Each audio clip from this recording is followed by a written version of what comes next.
Okay. Before we commence, let's take a moment to remind ourselves how incredibly fortunate we are to be in receipt of the Lord Buddha's teachings, to be able to listen to the Dhamma and use it to cleanse our defilements, wash away our worries, sorrows, and suffering. And we are incredibly in debt to the infinitely compassionate one, the Lord Buddha. To worship him, to seek our refuge, and also to make a firm determination to follow in his path. Let's take a few moments to chant Namaskara 3 times all together and with me. Namo tassa bhagavato arahato samma sambuddhassa. Namo tassa bhagavato arahato samma sambuddhassa. Namo tassa bhagavato arahato samma sambuddhassa. Today, I want to start with a story. It's a story about a frog. Now, for those of you who may not know, frogs are cold-blooded animals, which means they change their body temperature according to surroundings. That's unlike us. We're warm-blooded. Our body temperature is maintained thanks to our body. So one day,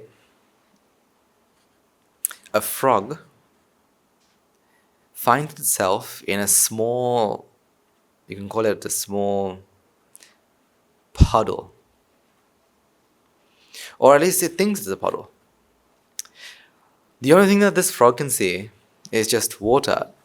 However, it's surrounded by a wall. But the problem with this water is it's freezing cold. And this frog does not like it. So what the frog does is, to keep itself warm, would start to swim around this cold, cold water, trying to see if it can warm the water up and warm itself up. However, a few minutes later, on its feet, it could feel some sort of heat from the tip of its foot. Now he became excited. Now this frog is really excited. Because why? He can feel some sort of heat. And so now what he does is, he no longer swims as fast. However, it's trying to swim and trying to touch this hot water or this warming water. Few minutes go by. Now no longer the tip, but its entire leg feels warm. And now, if you've ever seen frogs in warm water, it enjoys it. It stretches itself out and enjoys this warm water. But unfortunately, as it's doing it, it is using up lots and lots of energy. It's using up lots of energy to keep itself in this warm, stretching itself out in this warm water.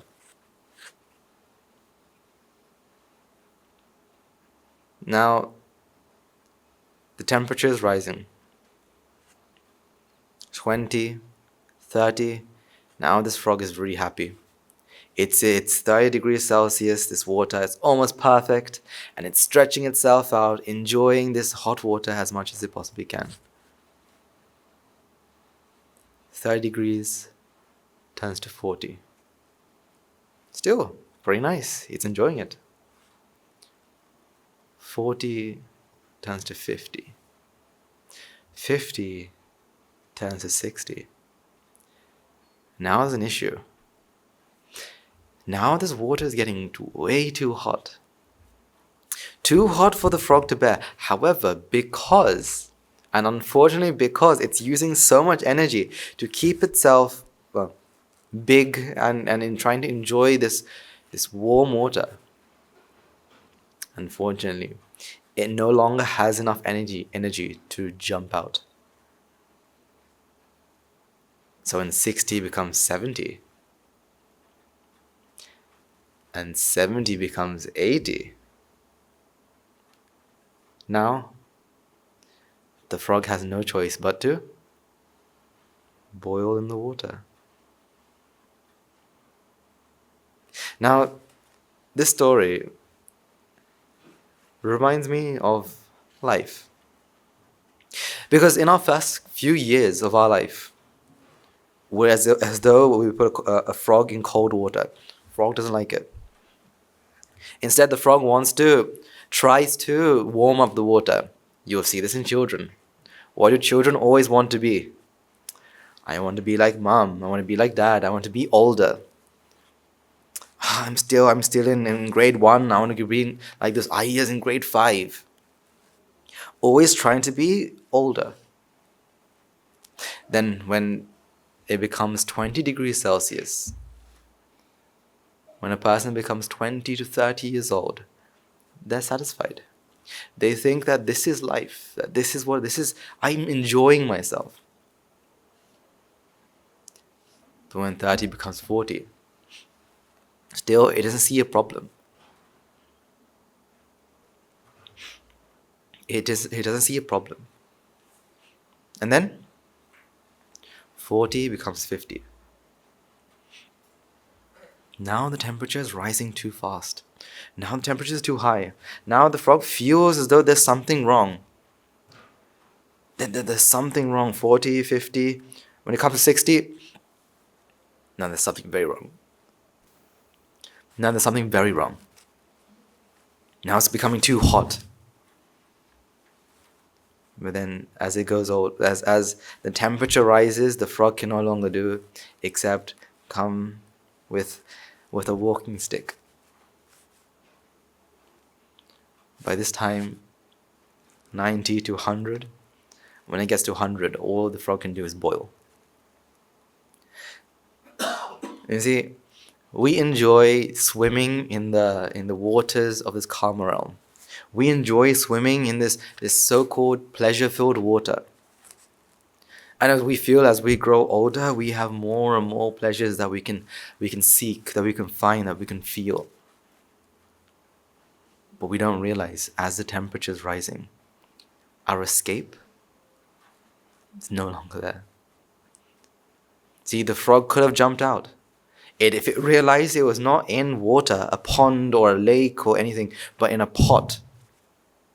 Because remember, it can only see the walls. One grey curved wall surrounding it. It thinks that this is just a normal pond, or this is just a normal place, but it doesn't realize that this is a pot. And this pot is boiling. This pot is set to boil.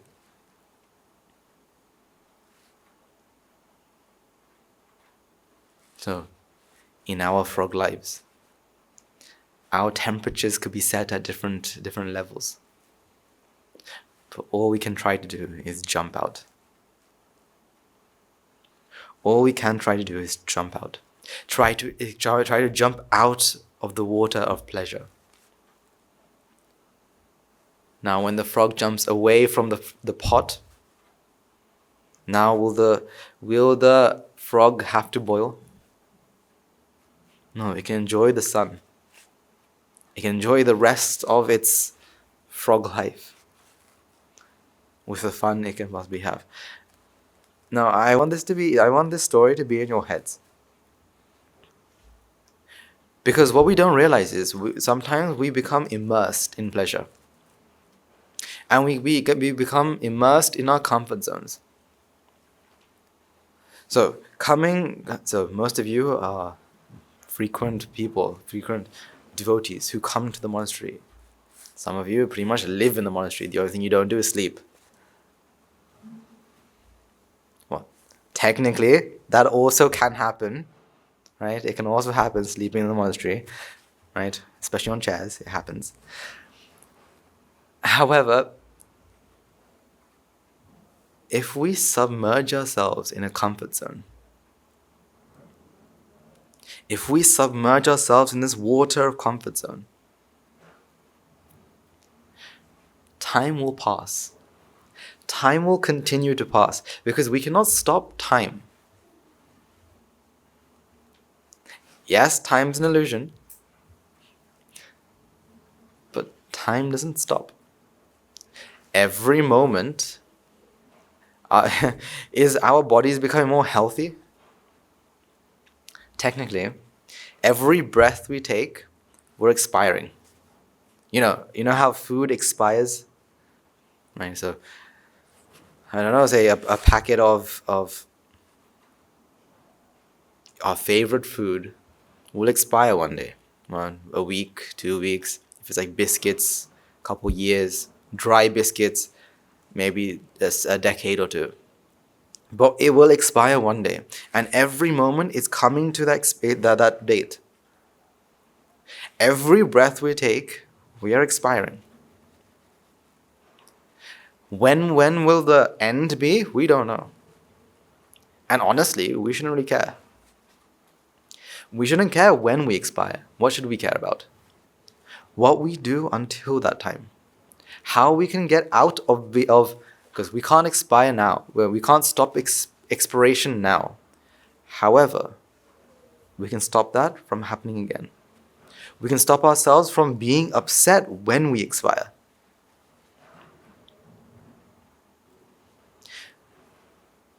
So here's the thing. We can't control it. The frog is eventually going to boil. But we can decide to jump out.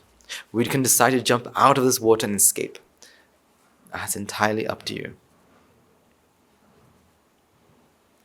Because even in the monastery, you'll find yourself absorbed or swimming in your comfort zone. This is who I am. Oh, I every morning I wake up at 5:30, 6, right? Whenever you wake up. And then I come to the monastery and I do this and I do that and I do this and I do that and then I do this. Then we have dana. Then we have our almsgiving. And I'm always number 3, or I'm always number 4 or I'm always going to serve this. And after that, and then this, and then this, and then this, and then this, and then we go home. After I go home, I'm going to do this and this. And we bring ourselves to this so-called comfort zone, and we live and we swim in it. See, the best way to explain how fast, or how we don't realize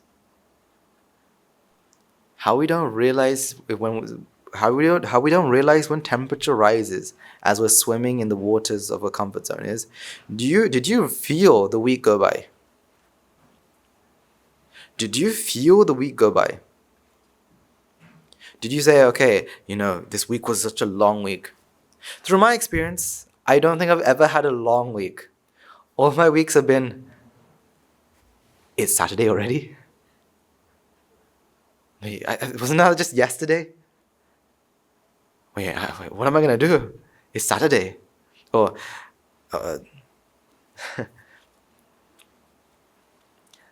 how do you measure when a week has gone by?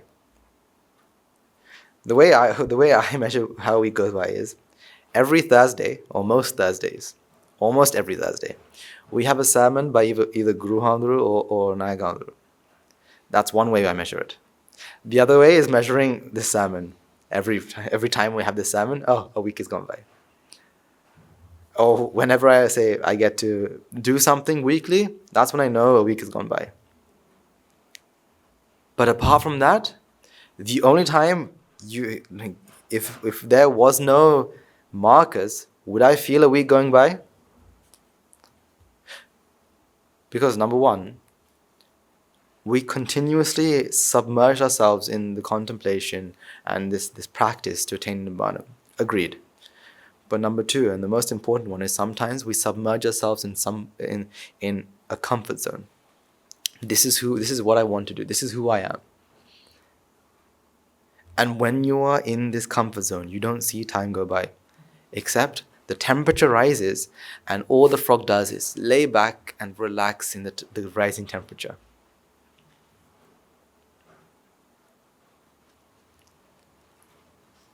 Because time waits for no one. No matter how old or how young you are, time waits for no one.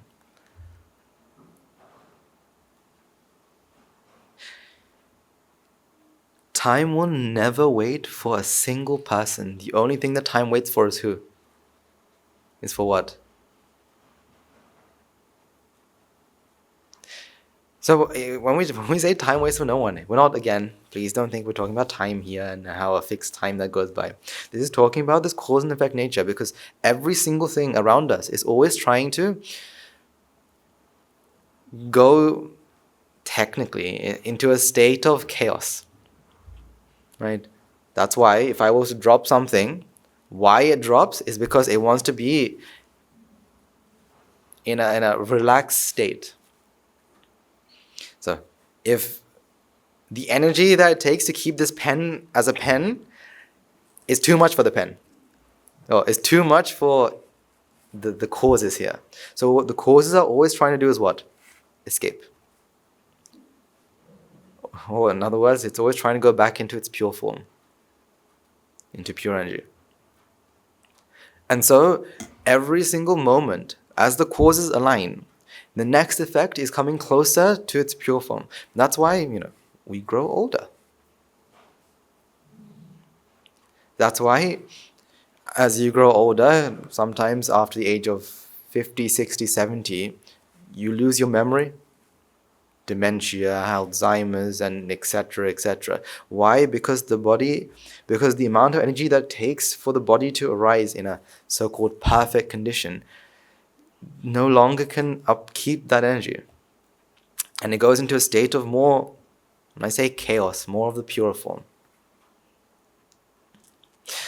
So again, our time is limited. So are we the frog that enjoys its water? Or are we the frog that's trying to jump out? If you're the frog that enjoys the water, understand the temperature is rising. Every single second the temperature is rising. We can't stop that. Every single moment the temperature is rising, and you'll feel it. You will feel it. How do you feel it? Ow, my back. Ow, my knees. Wait. I can't see the time. Can you tell me what the time is? It's too far. Oh, my eyesight. Can you say it a bit louder? I can't hear. I can't do the things I used to. I can't be the person I used to be. All because of what?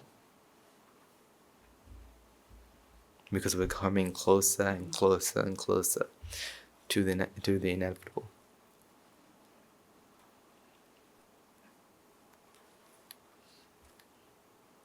Even if you are young, even if you are old, the inevitable is coming. Swim. By all means, swim in this water. You have a small pot that you can swim in for the rest of your frog life. By all means, swim. But when a push or to add insult to injury, if you don't jump out, then. So I wanted to remind you this because every now and then we have to have some sort of reminder. Because if not, we live in this water thinking it's all fine. But there has to be something here and there that prompts us and says, oh, wait, am I still swimming? Or am I trying to jump out? If I'm swimming, well, let me find a way to jump out. Again, time and time again, it's always good to have something to remind you. Like we've talked about in the previous sermons. Have a certain day in every week to trigger this idea. What more can I do? So Thursday was a poet day. Did you ask yourself, what more can I do for my nibbána? What else can I do? How can I improve my journey? Or am I okay with the way I am?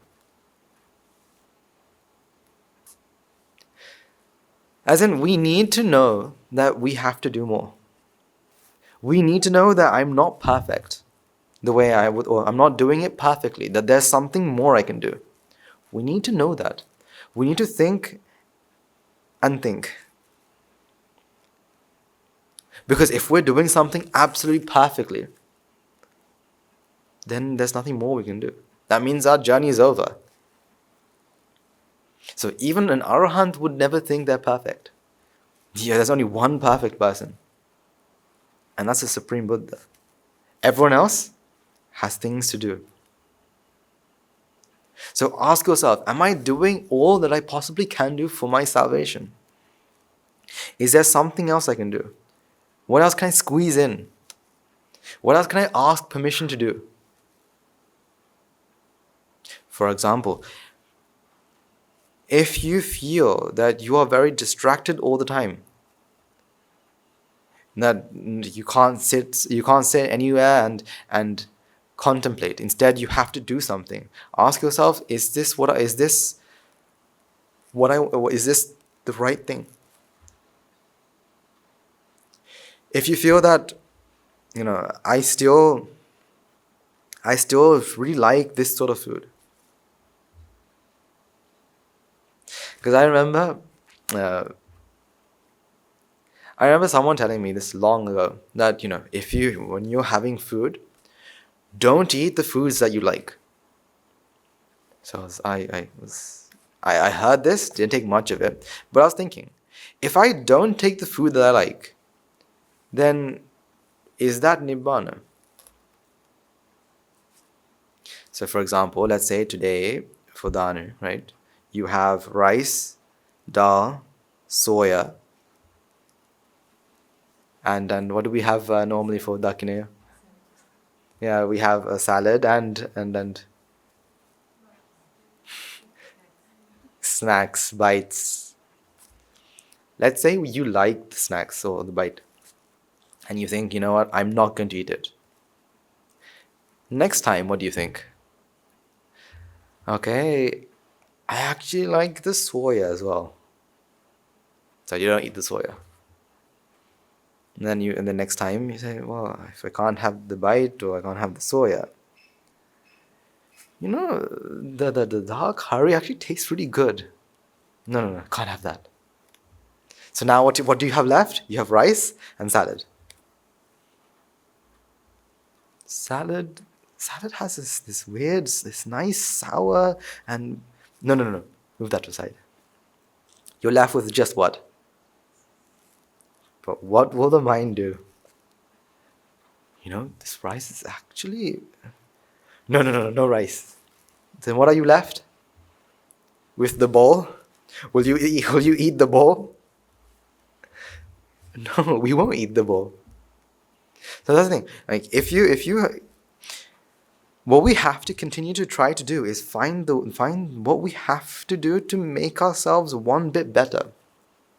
So a poya has passed, right? A poya day has passed. Ask yourself, am I doing what the maximum I possibly can? Is there something more I can add? What more can I add to my contemplation?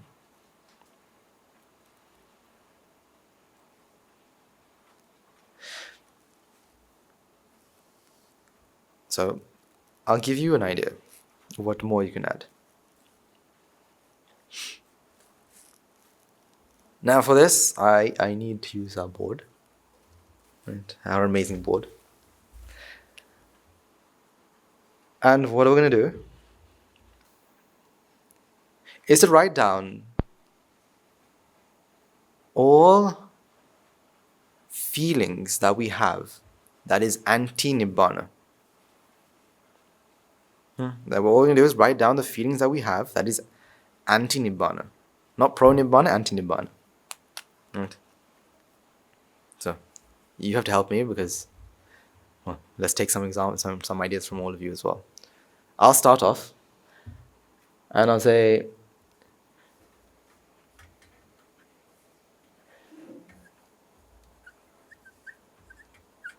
Anger is anti-nibbána. What else?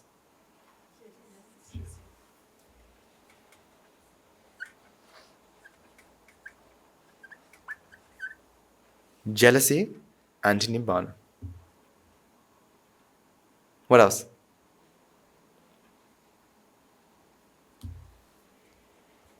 What else? Yes, good. Lust, anti-nibbána. What else?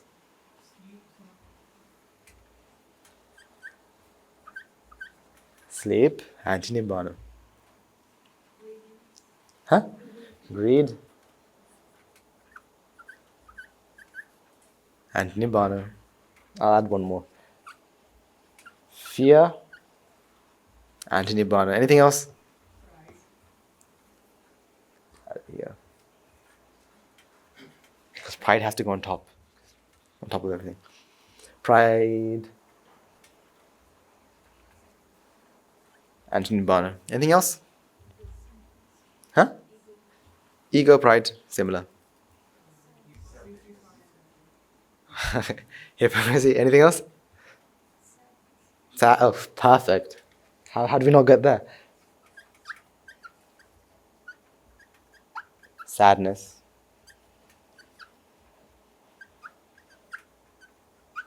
Disgust. Huh?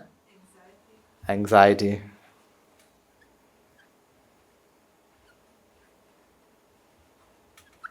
Anxiety. What else? What else is anti-nibbána? Say again? Regret. Lying.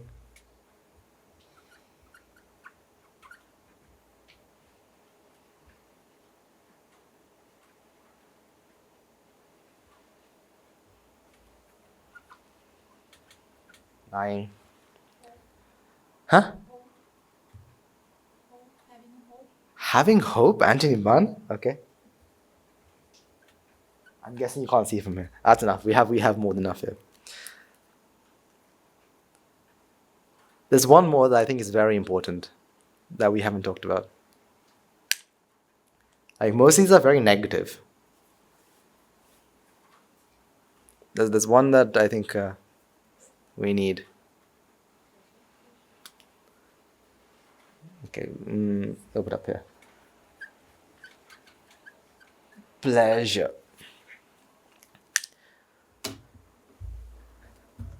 Okay. Actually, pleasure, for now, I'm going to put it down here so you can't see it.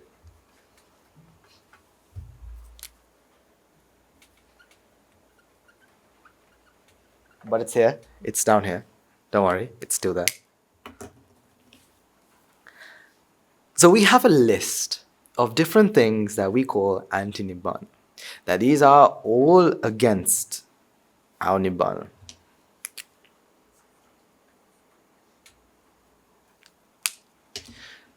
So what should we do if we feel one of these feelings?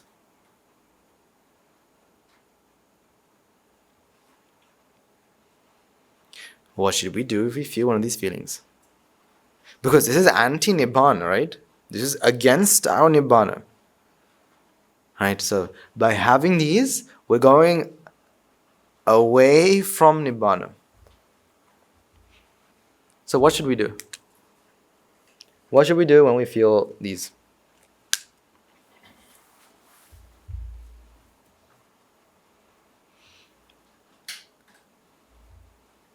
Now, I want you to think about this in your life, right? When you have these sort of feelings.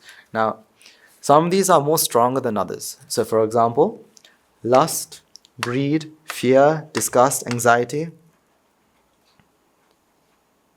anger, pride. Now, some of these are very strong. Some of these are stronger than others. Whereas things like sleep is not a bad thing, is it?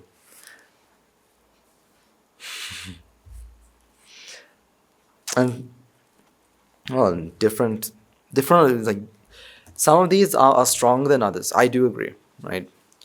But when you do feel this, what is our immediate response? Like, what do we feel automatically? So let me ask you this in a different way. We all want nibbána. Agreed. When we do something that is anti-nibbána, is that a good or bad thing according to what we feel? It's a bad thing. So let's say one day you are, let's say you are in the Valley Marua, right? You're in the Valley Marua and you're meditating. Suddenly, a feeling of, one of the strongest one, a feeling of lust appears. Right? You're craving for chocolate cake. Appears in the mind. What is our normal reaction? What's the first thing that we feel?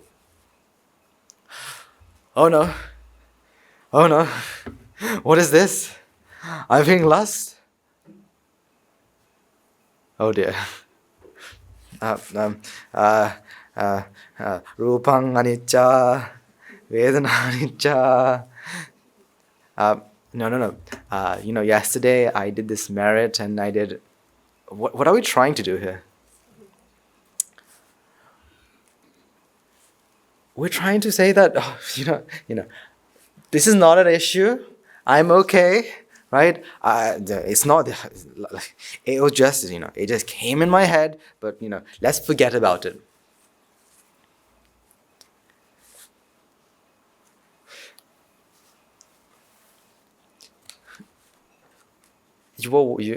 Okay, good. This is another good example.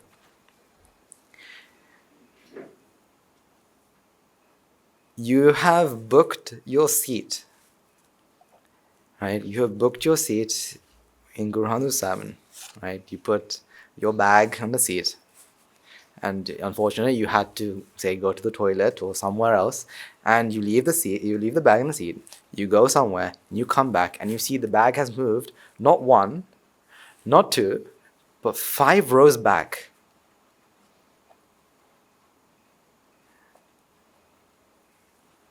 Now, what do you feel? I'm not angry.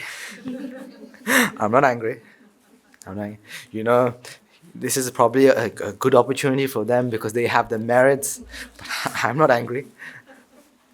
It's their merits, right? No, not mine. But I'm not angry. Again, what are we trying to do here? We're trying to say that these, we try to push them down and say then they're not there. But what sort of problems do we have? I still feel that this small feeling that when I talk to someone and they say that they appreciate me, I feel that. But we forget about all these others.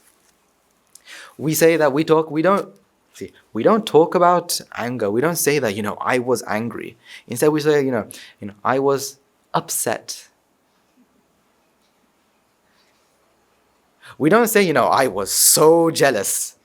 We say I just felt that something was wrong.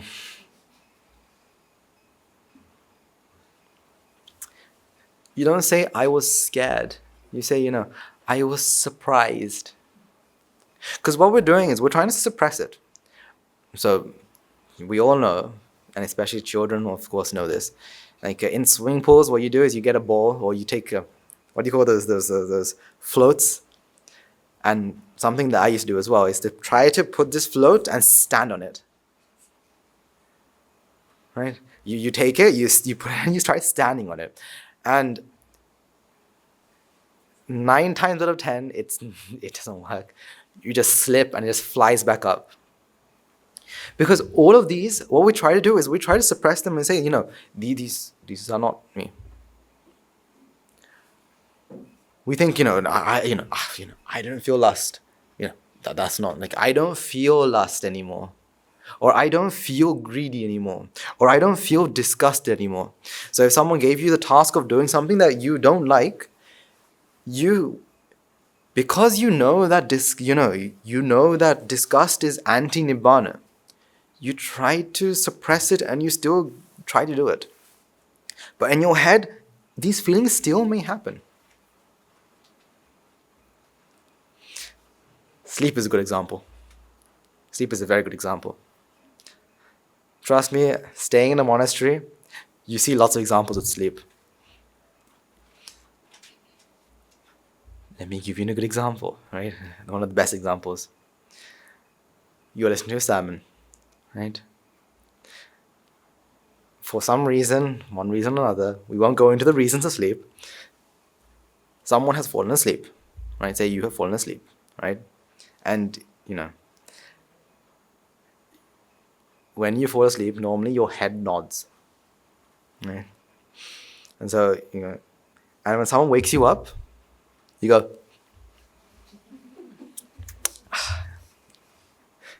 and not only that, you just check if anyone else is seeing that. Because what are we trying to do? We're trying to say that, I wasn't asleep.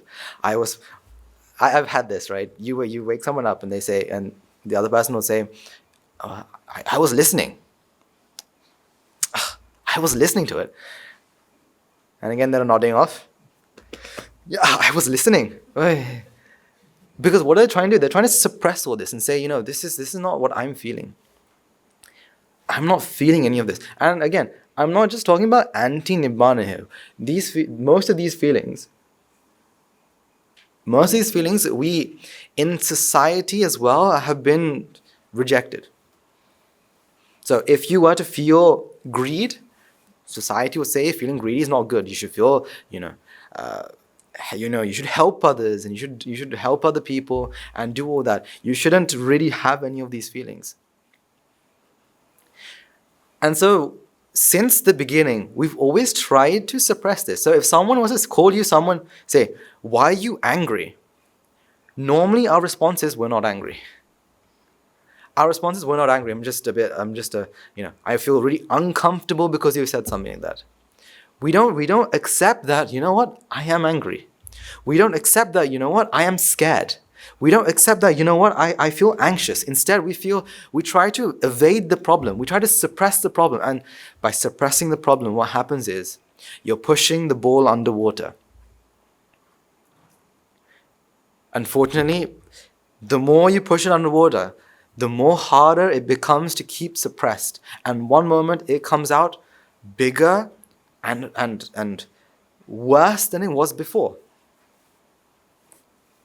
Best example is anger. Imagine there's someone that you don't like to see. You just can't stand them for some reason. Instead of treating the anger, you suppress it. So you say you have to deal with this person. You're dealing with this person and inside anger bubbles. Sometimes, say, for example, if it's someone like your boss, you can't say anything to them because that's your job on the line. So what happens is, because you have to suppress your anger, the anger will pop up somewhere else. Either to a friend, to a loved one, to a pet. Because why? The anger is released somewhere else. Because we don't accept that this is what happens.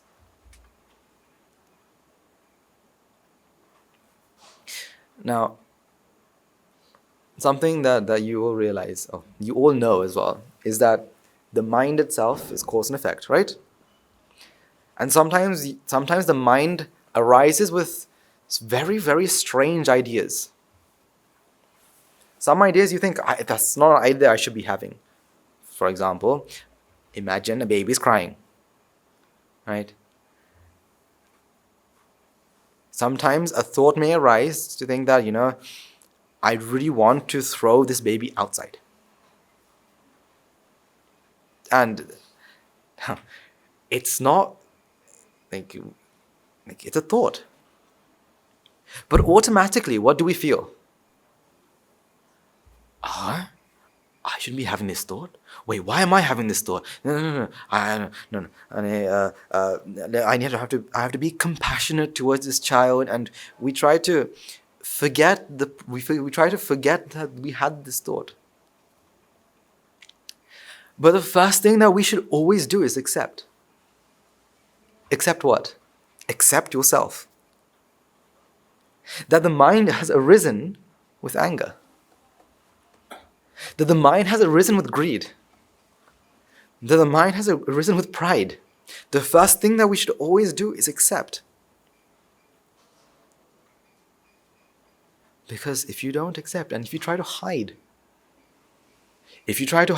them and say, I'm not feeling any of this, what will happen is these will come and strike back harder. Now, what I mean by accept yourself is to understand what? That this is me. Right? We have to understand that this is me. Is it? We understand that I am angry. Is that what we're trying to understand here? That I am angry. That I am jealous. I am jealous. I am disgusted. I am anxious. Is that what we're trying to see here? No, accept yourself, meaning understand where this is coming from. That this is just cause and effect. See, anger can arise. Whose anger? Anger can arise. Lust can arise, not arise. Lust can arise. Whose lust?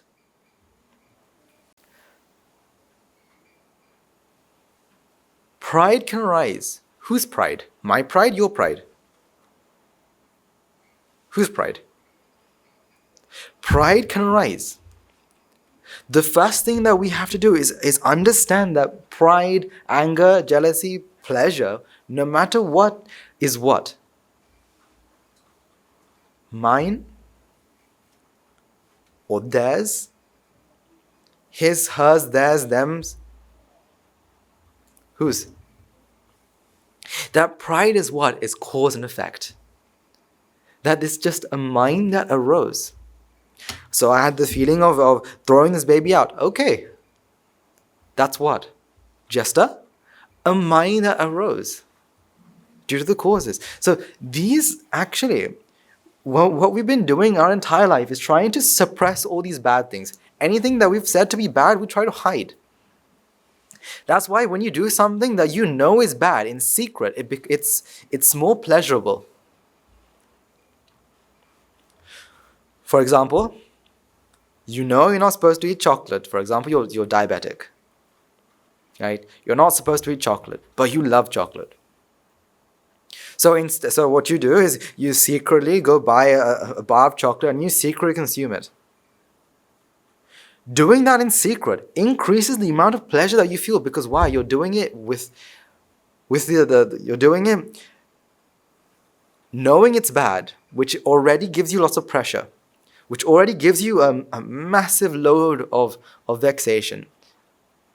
And then you're planning, you do it in secrecy, and what happens is the amount of pleasure that you feel is above and beyond, because you know it's wrong. See, when these sort of minds arise, right? This anti-nibbána, or what you call anti-nibbána mind, right? Filled with one of these. What we have to realize is, this isn't me. This isn't I. That this is what? Causes coming together to give rise to an effect. Causes coming together to give rise to an effect. That is the first and foremost thing that we should realize. So if you are angry, you should never think, why am I angry? I can't be angry. I've been in the monastery for X amount of months, X amount of years. I listened to Y amount of sermons. I shouldn't be angry. That's not what you should be thinking. What you should be thinking is what? Anger has arisen. Fear has arisen. Regret has arisen. One that we haven't added, which is pretty important.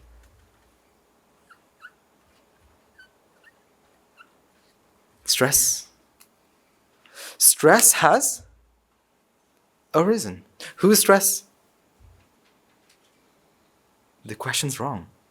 You can't ask yourself who. No, we're just stating the fact that, this has arisen. So whatever has arisen, you have to understand that, this has arose.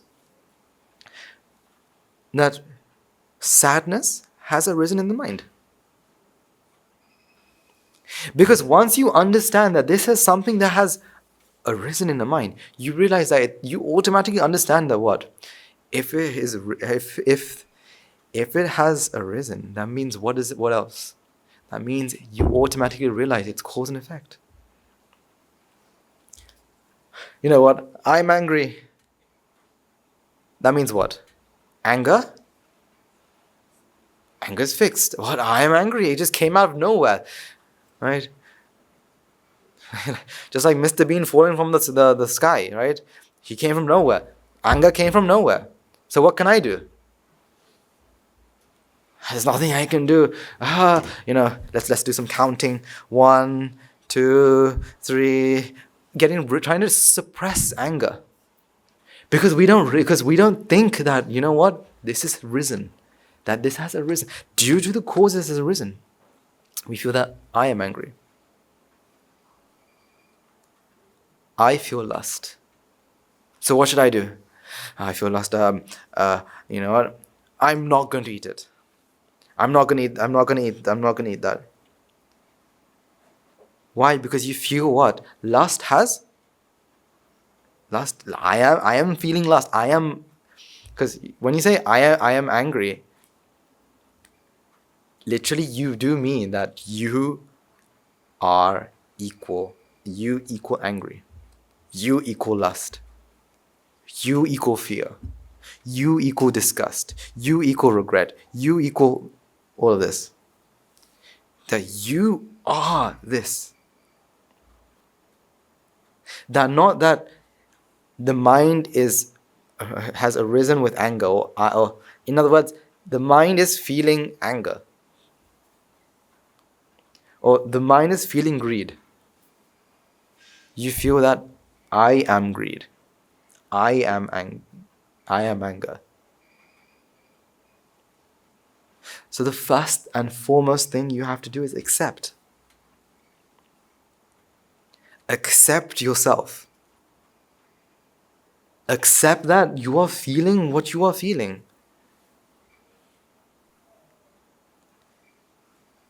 If you don't accept, what you're doing is you're suppressing.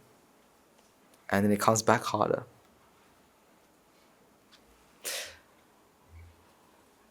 And coming back to pleasure, the one that I've hidden as well, down here. If we talked about pleasure as well, if you feel pleasure when something has happened that you don't feel that you should have. For example, you feel pleasure because there's someone that you don't like and they got told off. And you feel that, that small amount of pleasure because they got told off. When you feel that pleasure, you know it's wrong. That, I shouldn't feel that pleasure because that's selfish. But again, accept. Accept yourself. And that's what happened. And then what? Now we have to understand, where did it come from? Where did this feeling come from?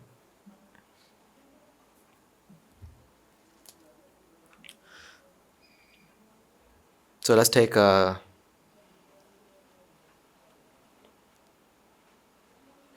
one feeling. Which feeling do you want me to take? What feeling do you want me to take?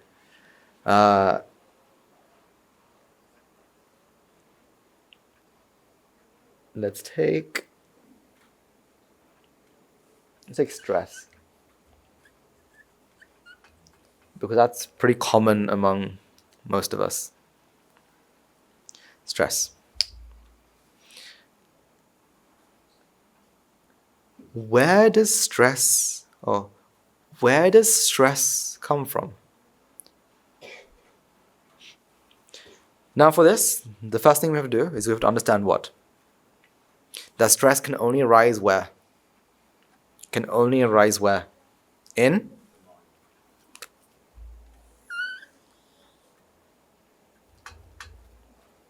Can only arise in the mind.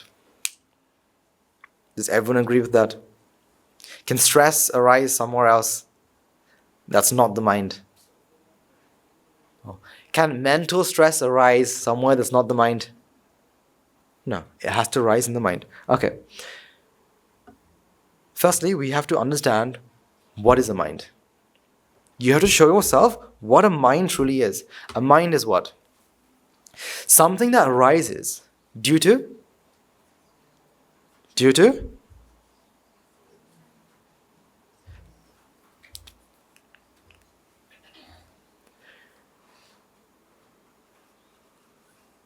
Say eye and sight.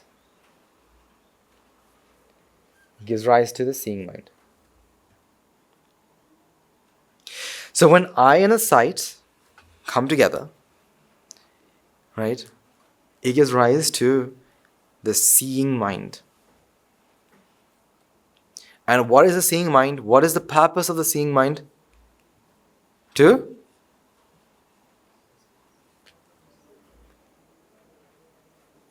We'll do this.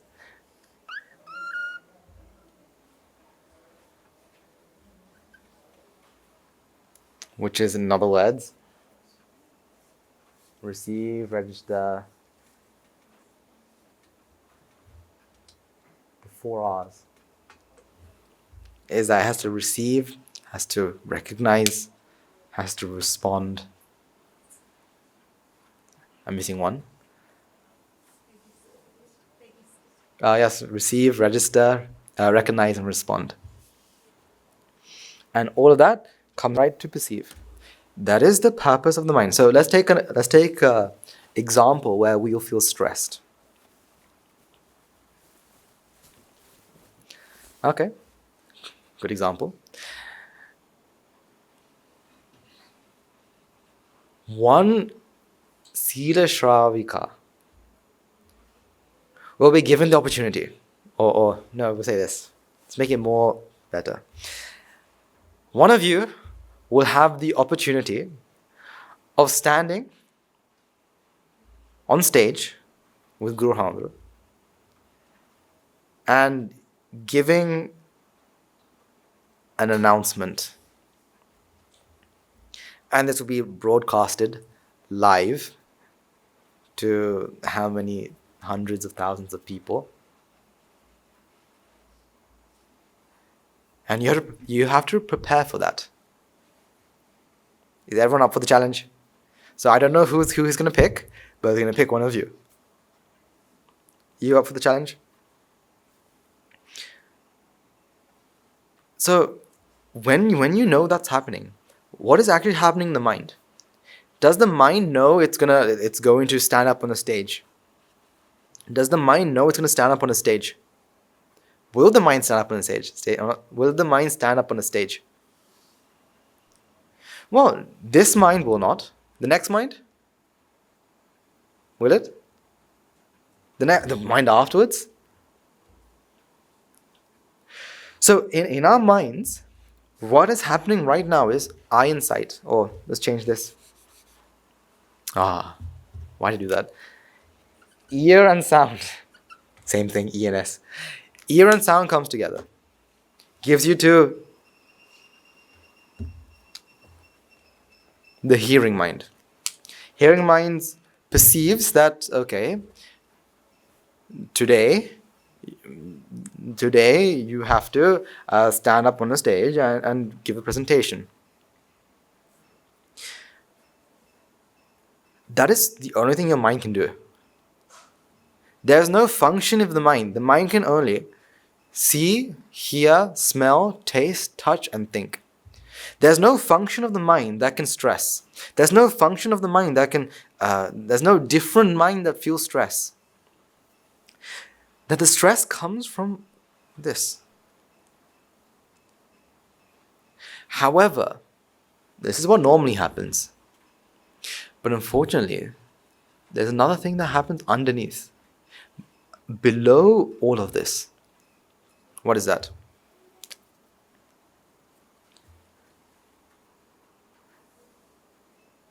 Number one is it has a view. What view is that? There is something separate. Their separation is possible.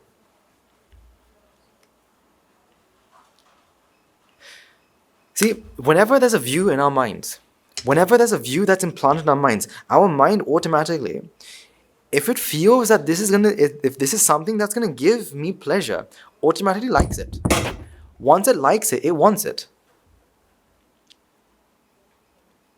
For example, you see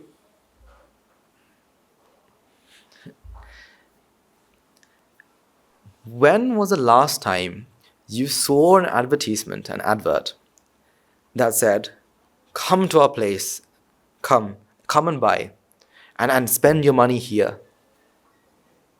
When is the last time an advert does that? What do they do instead? They don't need to tell you what to do. What do they do instead? When is the last time you saw an ice cream advert saying that, this ice cream, come and buy this ice cream, right? Come here, it costs this amount of pounds, dollars, rupees, etc., etc. When was the last time you saw an advert like this? What do they do instead? They don't need to tell you to come. Instead, all they do is show. So they show a person with an ice cream cone, right? And then they've licked this ice cream. They've licked the ice cream and their eyes are closed and they're showing extreme amount of happiness.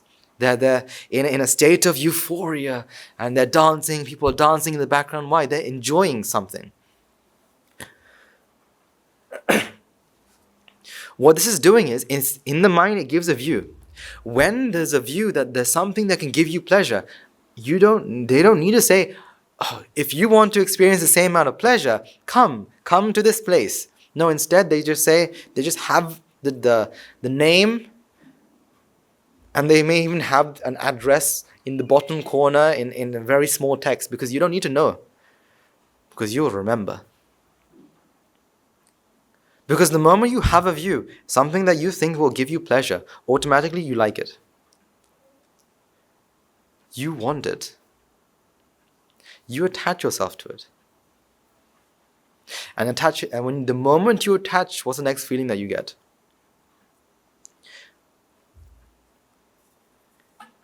You like this pen, right? You know how they say, sell me the pen, right? Say I'm trying to sell you this pen. And you like the pen. You want the pen. Next, what happens? What's happening in this mind? How can I get the pen? What can I do to get the pen? Unfortunately, the mind can't do anything to get the pen. So what instead does it do?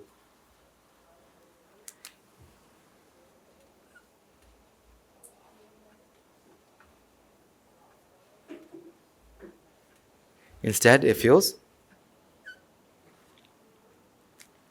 this level of vexation.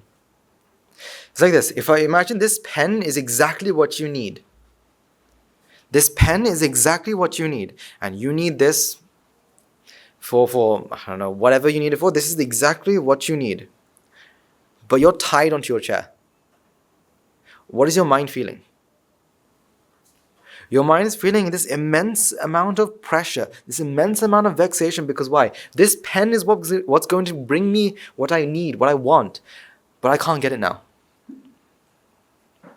So in this idea, the mind really wants something that is separate, something that is separate from the rest, And it needs it for its pleasure. It must have it. And it's thinking, it really wants it, and so it's trying to find it. Unfortunately, in this world, nothing is separate. Everything is a process. And we'll touch upon this point further on. But it's looking for this fixed thing. Unfortunately, it doesn't get it.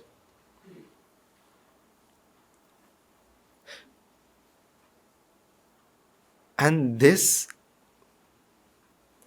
what it does to the mind.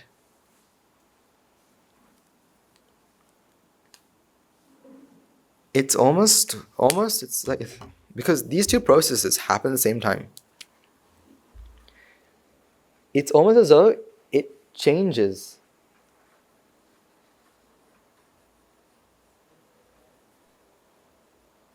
the mind. It wraps around. As the mind is arising, this is also coming with it. And so this mind starts to feel. Well, after vexation, you get. Comes right to jati, or this sense. In other words, what it's doing is, this mind feels that it's missing something. That there's something missing. You know that the feeling that you have when you've left the house, and you feel that though you've forgotten something, that there's something that you've forgotten but you don't know. Same thing with the mind here. The mind feels as though there's something missing here, that there's a void that needs to be filled. And so jati feels that void, and it makes it feel that I've that there is something fixed. And that gives rise to this feeling that, if we're talking about the stress of coming on stage, that, I'm here. And I'm going to be standing on a stage. And when I'm on the stage, I'm going to have to talk to all these people. And then comes up to the feeling, what happens if I make a mistake? What happens if I stumble? What happens if I stutter? Would people laugh? Will people think wrongly of me? And now the problems start to enter the mind. The thoughts, what will happen? Will this happen? Will that happen? All because the mind has a void.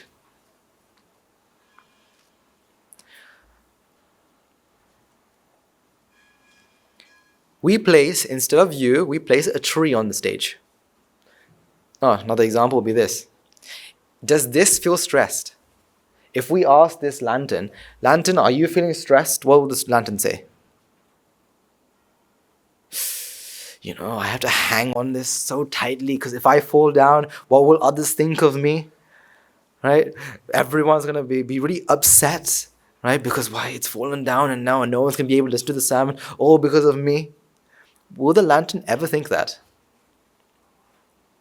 No, instead the lantern will hopefully hold for the rest of the sermon, but who knows?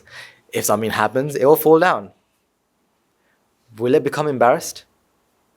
Because why? It doesn't feel what?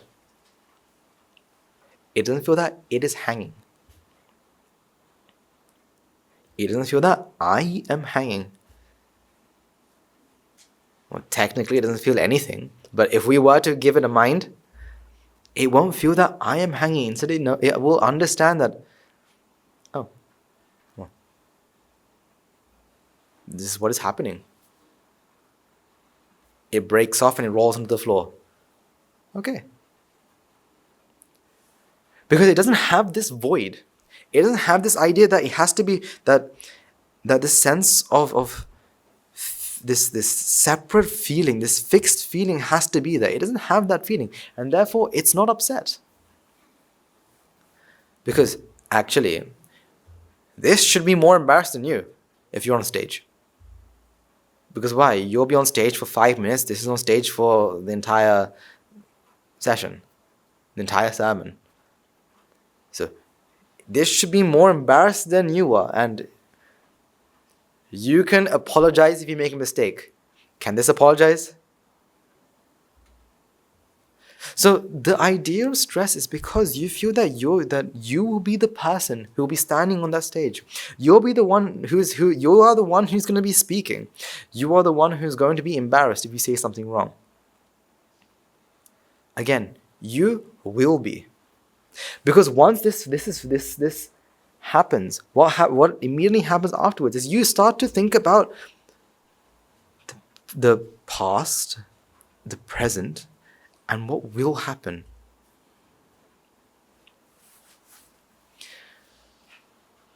On Sunday, so tomorrow,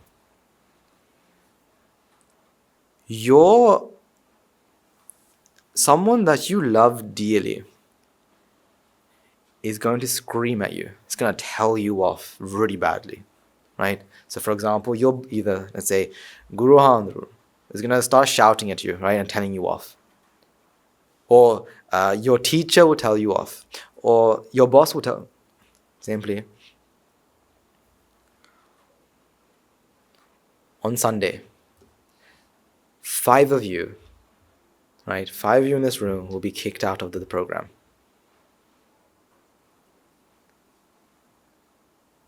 Dun, dun, dun, dun, dun. 5 of us? Who? Which 5? Would it be me? Will it be her? Will it be him? Will it be who? That's something that's going to happen when? Tomorrow. But what about now? Is anything happening now? Is anyone throwing you out now? No, this is happening when? Tomorrow. But yet, why? Because why? It's going to happen. It hasn't happened yet. But because you feel what? Because of jati has arisen in the mind and it's created this feeling of fixed, that I am here. It's already said that, you know what, there's a future and I'm going to be in that future and one of us will be kicked out. Will it be me? Will it be her or him or them or who will it be? And now you're stressed not because of anything else, but. So children, you have a test next week. Now what do you feel? I am going to do that test. I have to do perfectly well, or else my parents will shout at me. Strange, isn't it?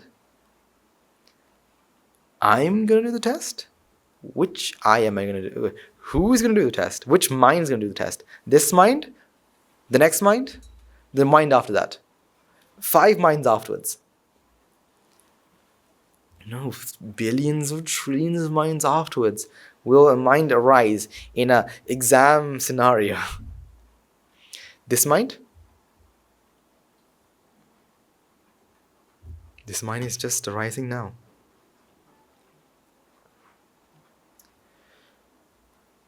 Tonight you have to go home and clean the house, right? And if you stay for Guru Handru's sermon, you leave at 9, 10, I think, in the night. So will you be able to clean the house? Oh, no, I have to clean the house. And we become stressed now for something that hasn't happened yet because the mind hasn't arisen yet for that. But because this idea of fixedness, we start to stress. So again, where is the culprit here? Who's at fault here? What is it that we can blame here? Is it my fault for giving you stress? Because I said 5 people will be kicked out. Is it my fault? Or maybe I'll say this. 5 of you will be kicked out today, by the end of today's sermon. Now, is it my fault that you're stressed? Is it your fault that you're stressed? Whose fault is it?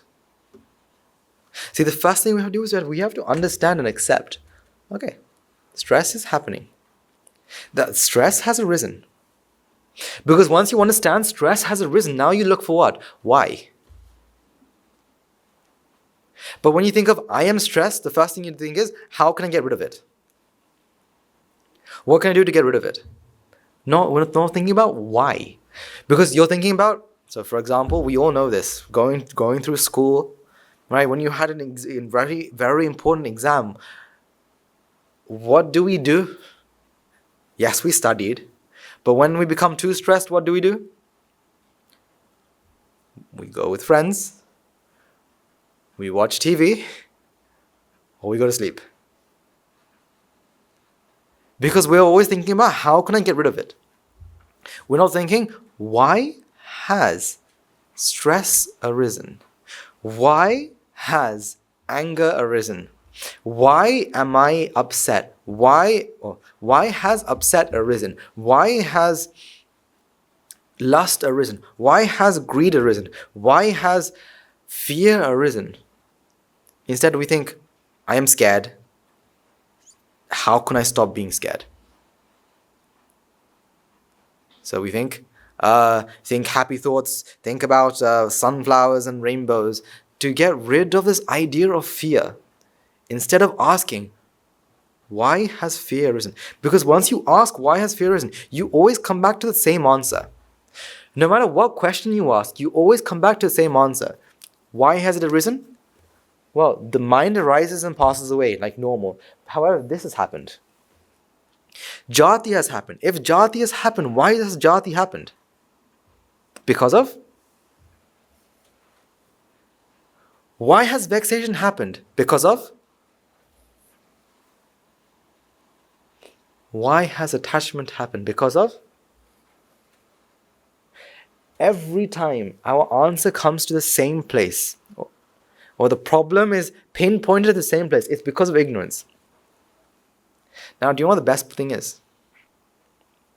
The best thing is that ignorance is not understanding that this is a process. Ignorance is that the mind doesn't understand that this is a process, that the mind is a process.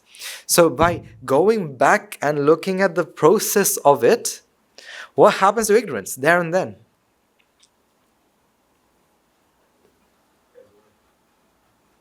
It's gone. It vanishes. It's like this.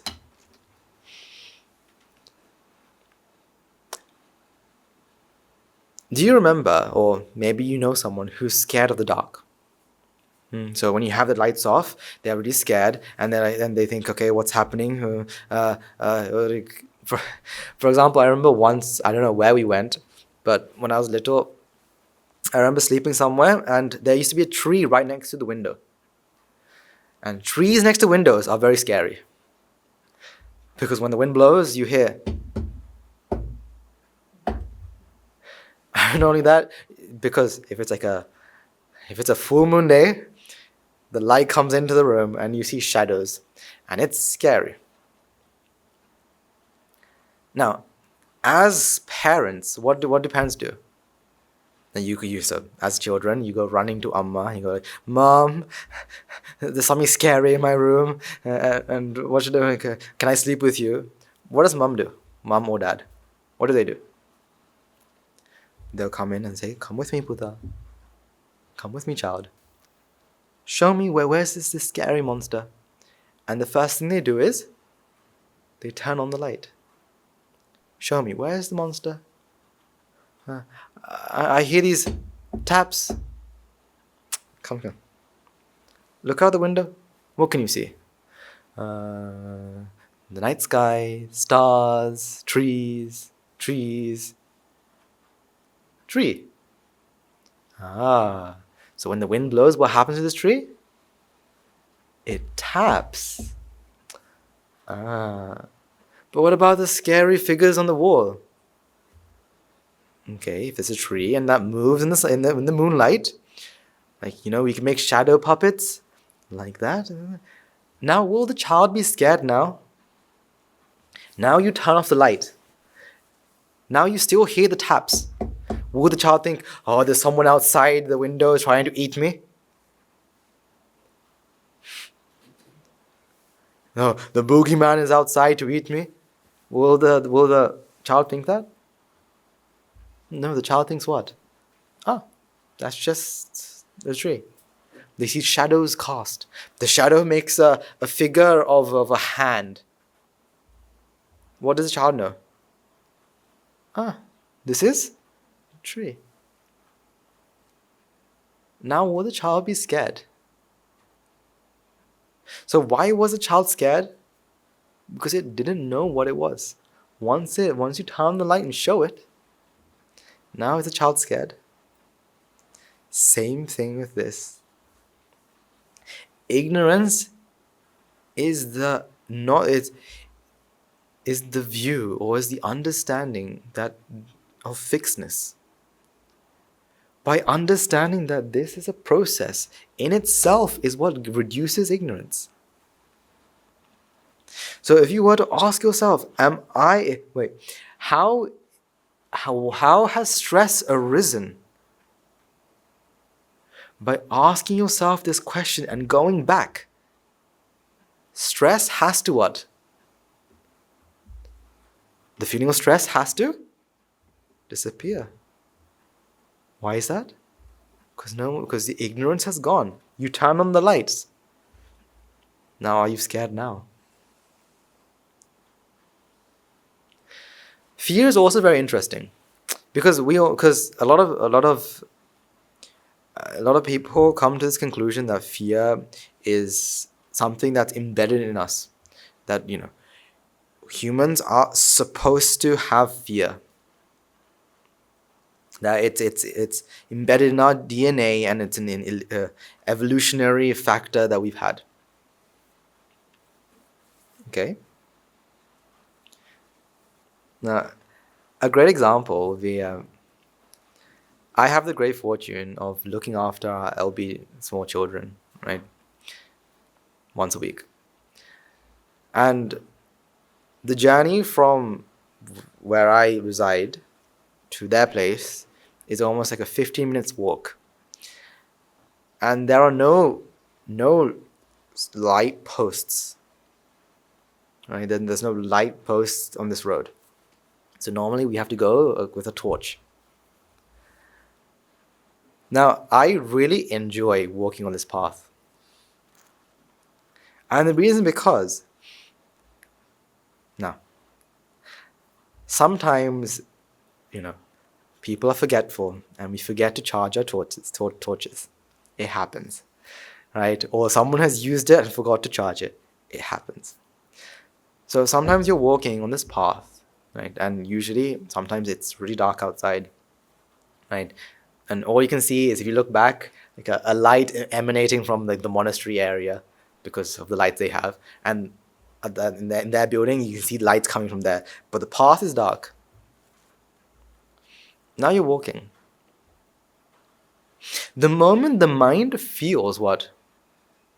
The mind arises with the idea that, wait, I heard something. Now the heart starts to beat faster, and you think, okay, what is this? Is it an animal? Is it a thing? Is it a wild boar? Who knows? Is it a fox? Who knows? And you start becoming scared because of a sound? No.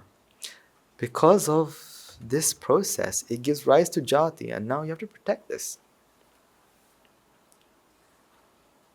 So, for example, a great example is, I remember myself and a group of young children were walking on this path. Now,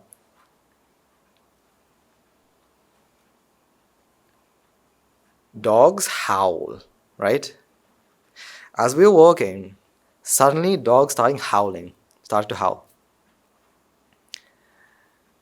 And everyone started to freak out, because why? Dogs howling are just one step in their thought process of being eaten alive by a monster, right? The first sign is dogs howling. So now they're all getting agitated, and they're like, what's happening. Because why? What's going on in their mind? Ignorance, attachments, of vexation, jati, mind. The mind arises with this whole, which gives them the feeling of separation, which gives them the feeling of I'm here, which gives me the feeling that I'm not safe.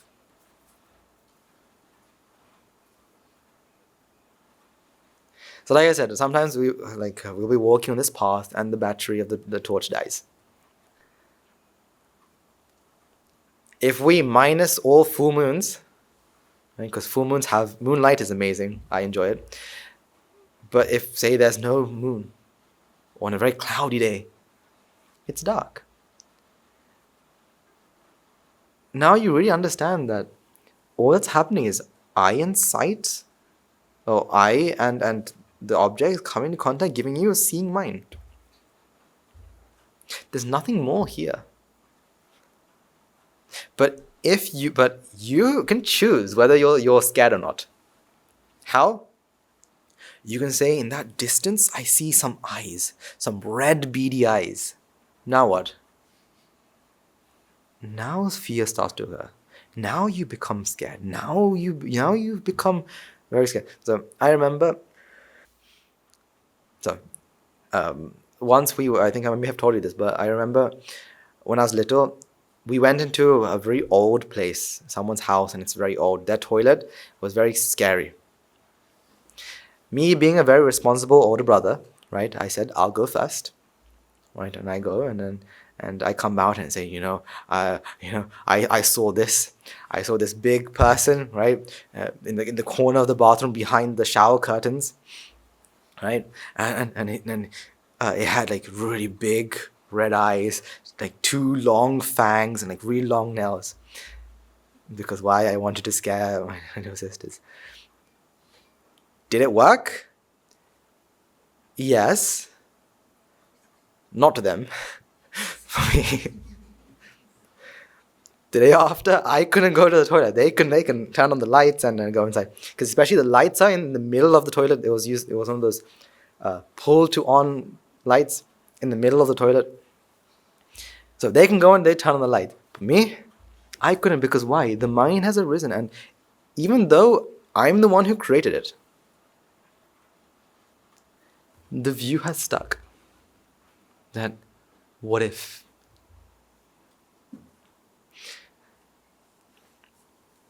So again, every time we face one of these, the list of anti-nibbána, actually, they aren't anti-nibbána. Are they pro-nibbána? Actually, they're not pro-nibbána either. Then what are they? They are just nature. They are just nature. So what? So what? Anger has arisen. What do you have to ask yourself? How did the nature of anger arise? You felt fear. What do you ask yourself? How did the nature of fear arise?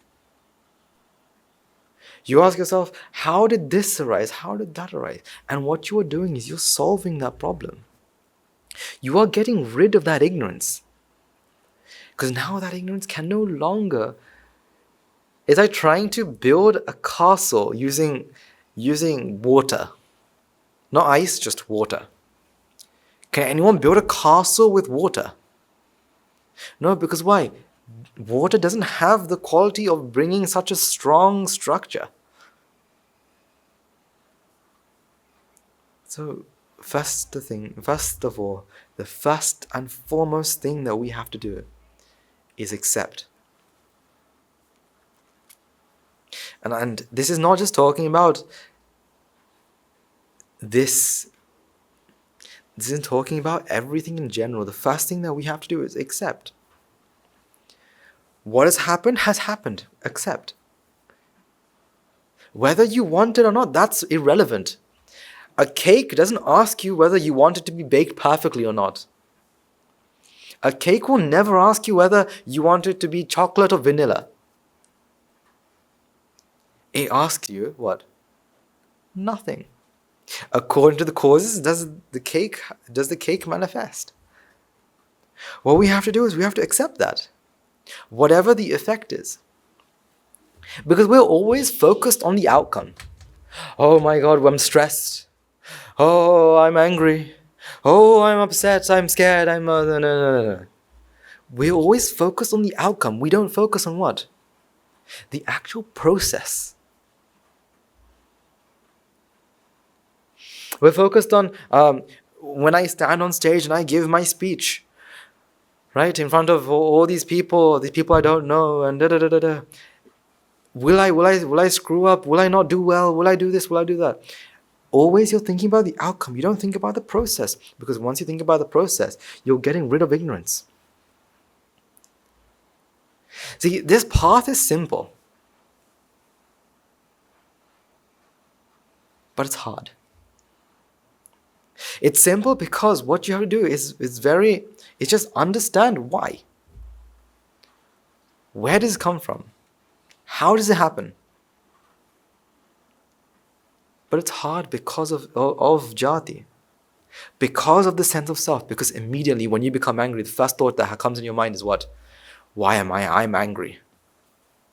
I am angry because of him. I'm angry because of her. I'm angry because of them. I have to remove them. We automatically come to this idea of get rid.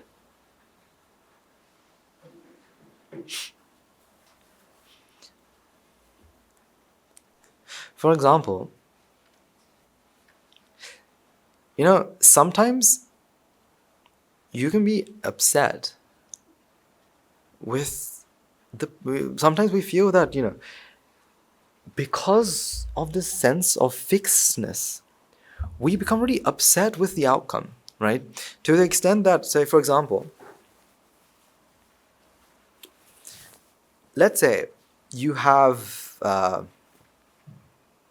good example. Let's say there's someone that you know that walks strangely, that walks different, has a strange gait. So normally we walk like one step or the other. But there are certain people and certain conditions where instead of walking with your feet straight, they walk with their feet to an angle. So they're we used to call them waddlers. They used to waddle, right? Now, sometimes when we see that, the first feeling that we get is, this is wrong. That if someone's walking with their feet sideways, that is wrong. Or if they're walking like this, that is wrong. Why do we feel it's wrong? Why do we feel that it's wrong? Because of? Now, a certain portion of this comes from knowledge, agreed. But this feeling of wrong that they have to change comes from where? Jati. Because why? Jati will arise thinking that this is what it has to be. It's always looking for a certain outcome to happen. For example, let's say suddenly this TV falls to the floor. The first feeling we get is, this is wrong. Why is it wrong? Because we have an idea that this is not what's supposed to happen. What is supposed to happen is the TV should be there, and if something's going to turn on the TV, if our IT department decides to turn on the TV, it'll turn on. We have this thought because of jati gives a sense of fixed, that this is what's supposed to happen. But when it doesn't happen the way we want it, this way we want it, this is what? Jati.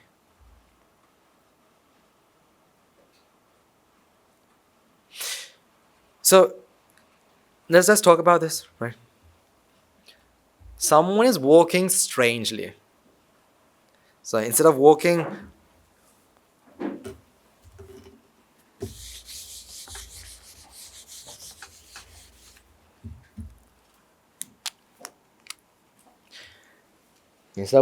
one step, 2 step, 3 step, they walk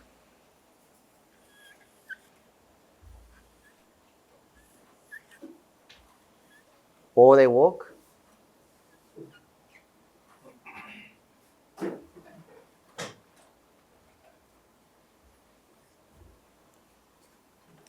Now, when our mind arises, we arise with this idea that this is what is right.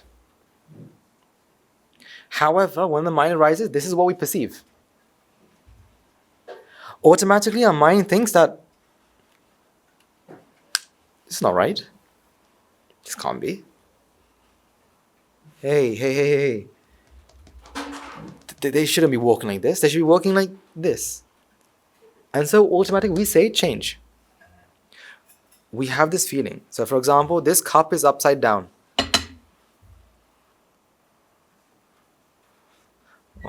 Or even better one. This really annoys some people, I know.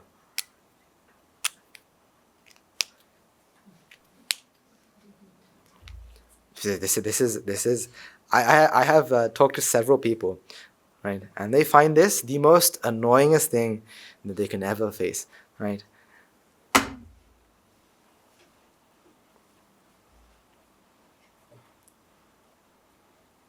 Like, to the extent that sometimes they actually say, like, before we continue, can you change these, right? Because I can't focus like this. Because we feel this to be what? Wrong. Why do we feel it to be wrong? Why do we feel it to be wrong? Because our mind arises with the idea that a red pen should have a red lid. A black pen should have a black lid. But we feel that this lid belongs to this pen, and that pen belongs to this lid. But in reality, does this matter? Will the black pen ever say, "Oh, wrong lid, please, you have to give me the black lid"? Will the pen ever say that? Will the pen ever say, "Oh, give me the red lid"? No, because why? Because it understands that it's a manifestation of cause. It doesn't understand, but it is a manifestation of causes. But when we feel that, no, these have to be like this, it's because we have this idea that this is what it's supposed to be, but this is what I'm perceiving. No. I don't like. Change. Sometimes we can't change. So what do? We try to justify. We say, okay, this person is probably doing it because of this reason, that reason.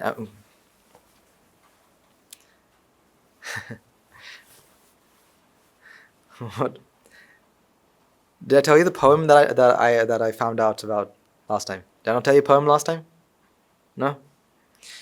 I can't remember the start of it. But if I remember correctly, the poem goes, a tiger hunts, a bird will fly, man will sit and ask why. The tiger will stop, the bird will land, and man will always think that they understand. Because what it's trying to say is, we always try to justify, okay, they're walking wrong. And now we try to give it a reason, and we say, they're probably walking wrong because of this reason, that reason. Try to justify what is happening. Or else,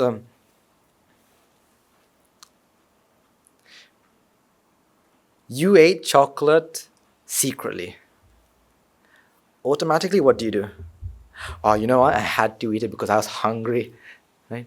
Trying to justify it, because why? We want to feel that as though that okay, this is what's supposed to happen, but this is what has happened. This is why it has happened. But what we actually have to do is do the opposite. Instead of justifying, we have to understand that this is what? Cause and effect. We have to understand that this is cause and effect. And let me show you what I mean.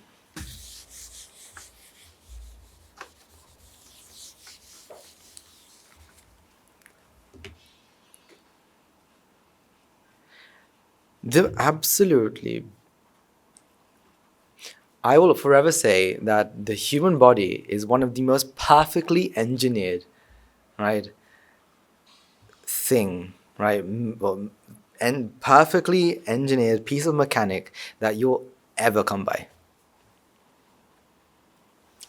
I don't think you can get a better, a better piece of equipment.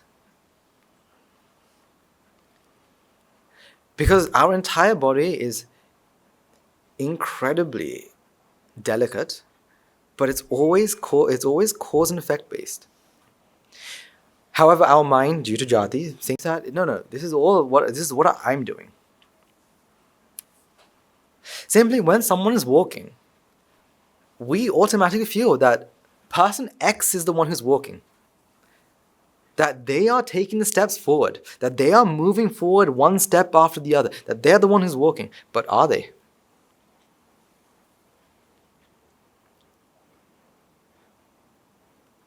When someone's walking, what are they doing? What are they doing?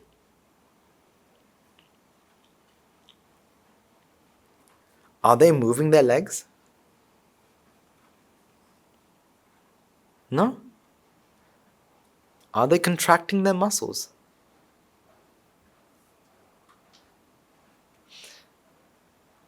Now, I want to touch upon some science here, right? Very briefly, because I want to show you how amazing your body is, right? Especially movement, because I don't think we really think about how movement happens. Okay. Again, excuse my drawings. My drawings are horrible, but I'll do my best I possibly can so you can see.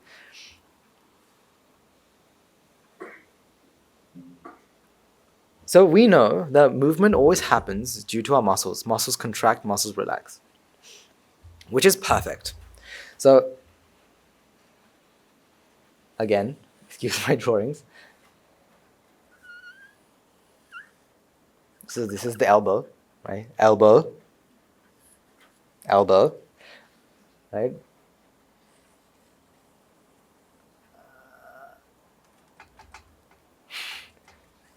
Hand, right? That's a hand.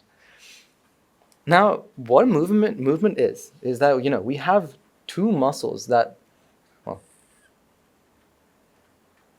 let's draw a different color.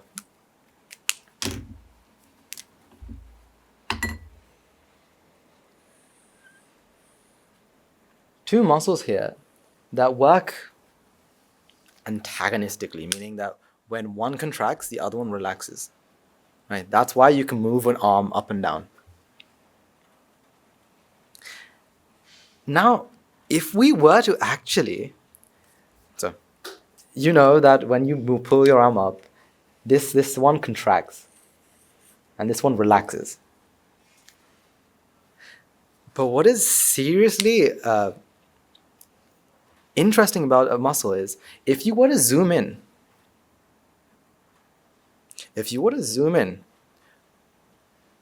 what you find is incredible.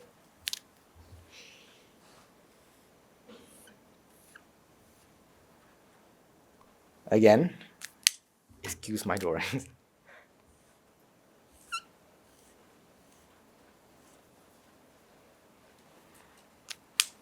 And also, let's also say something here.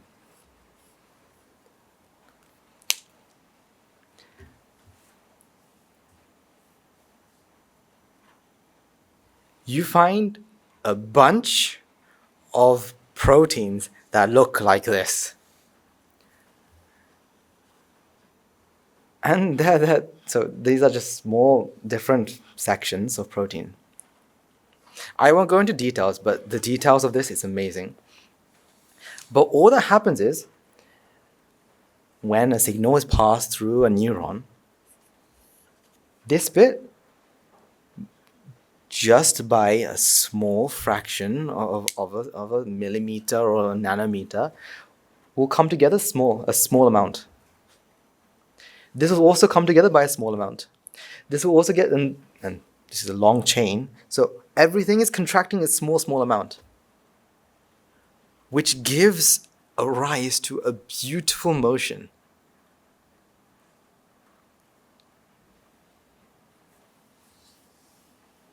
And that is when it contracts. And when it goes back to its normal state, we call that relaxed. So movement itself isn't something that's a one fluid motion. Instead, it's just small contractions that give an effect of what? A massive contractions. A movement is thousands of small pieces of movement coming together to give a massive body of movement.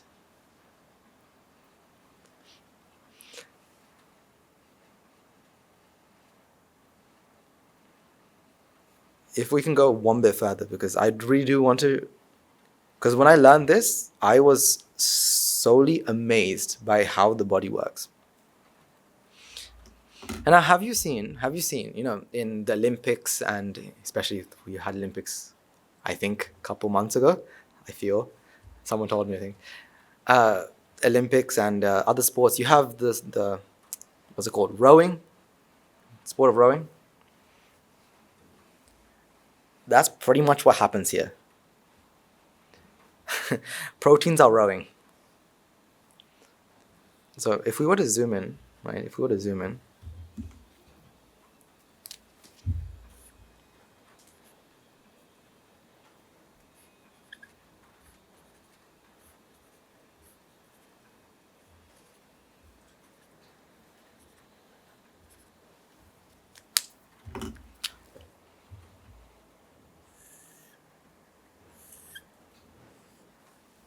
okay, the black and red.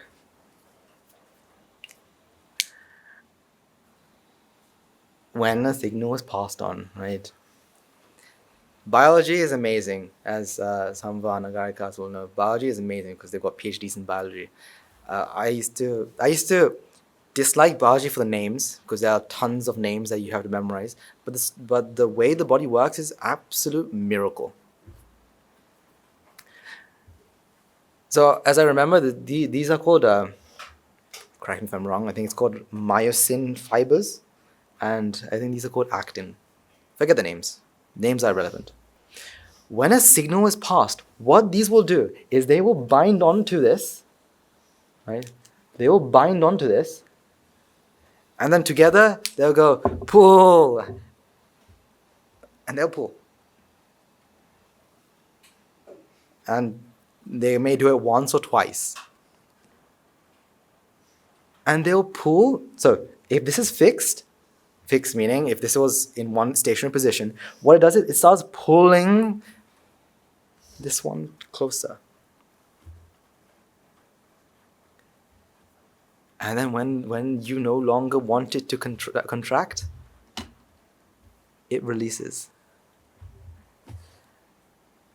Again, you can go into further detail. The more detail you go into it, the more you realize you have no control of movement. I mean, your fibers are going pull, and that they're taking what we call a power stroke, bringing two fibers closer together. And that's what we call movement. We take movement. I remember when I learned this, I realized that we take movement for granted. We move as though it's like nothing. But our body is working, or the body, not our body, the body is working in such an amazing way to get you to send a signal down your neurons to the muscles for you to move from one place to another. You see, everything here is all cause and effect. Your body is entirely cause and effect. However, you feel what? Oh, I'm the one who's moving. I'm the one who's walking. I'm the one who's contracting my muscles. So am I the one who's like pulling these two fibers together? Am I the one pulling these fibers together? Am I the one sending a signal down the neuron? Again, I don't want to turn this into a biology lesson, but if we could, I would. Neurons are another completely separate topic. Because we honestly, we feel that I'm the one who's doing all of this. It's, she hit me. They said something to me, or someone hurt me, and we feel as though this body is who I am. But when you really look at the ins and outs of it, your body is entirely a construct. The body has been given the best name of body. Why?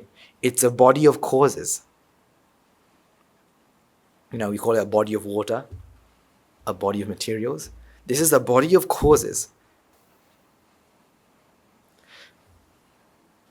Your eyes, what are they for? What are your eyes for?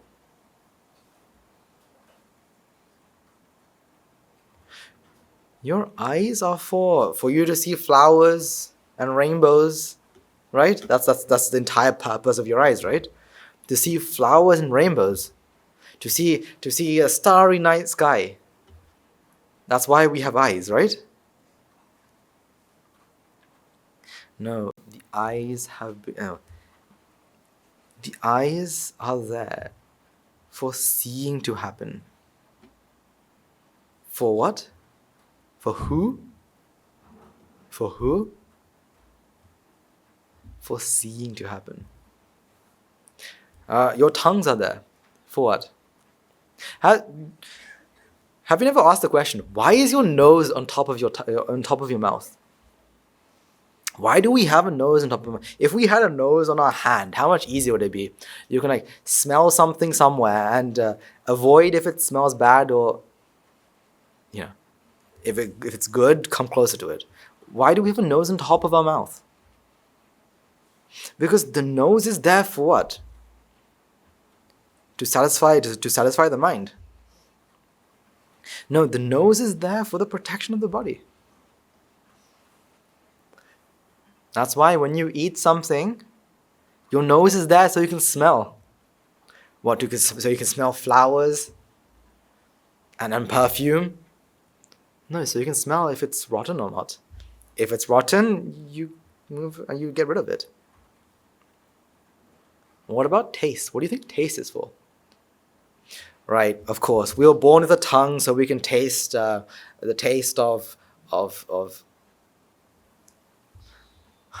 rice, paripu, soya, mellum, and bites, right?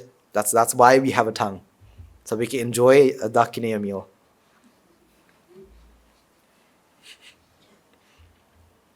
No, a tongue is there so we can understand what is it that we are tasting. So we can realize if something is too sour, that shouldn't be sour. Because even an arahant will know that. An arahant will know if they are consuming something and it tastes different, or even too sour than it not, say sour or bitter, and it's not supposed to taste this much. For the protection of what?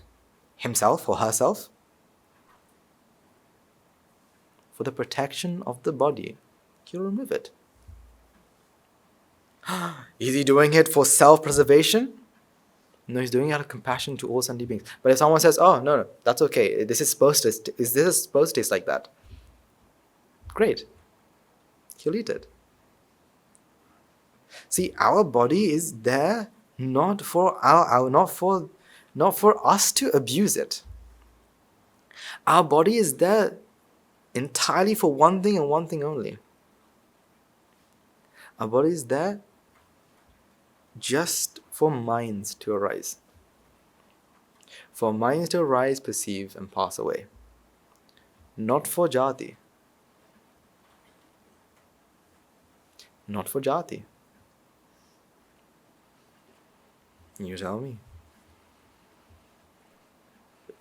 Why do we have ears? For the protection of the self, right? Or to listen to Taylor Swift's new song. Is that why we have ears? No, ears are entirely for what? To protect this body. So when you hear something from a distance, you know that something's coming. You see, your body is one of the most amazing pieces of again, perfectly constructed piece of engineering.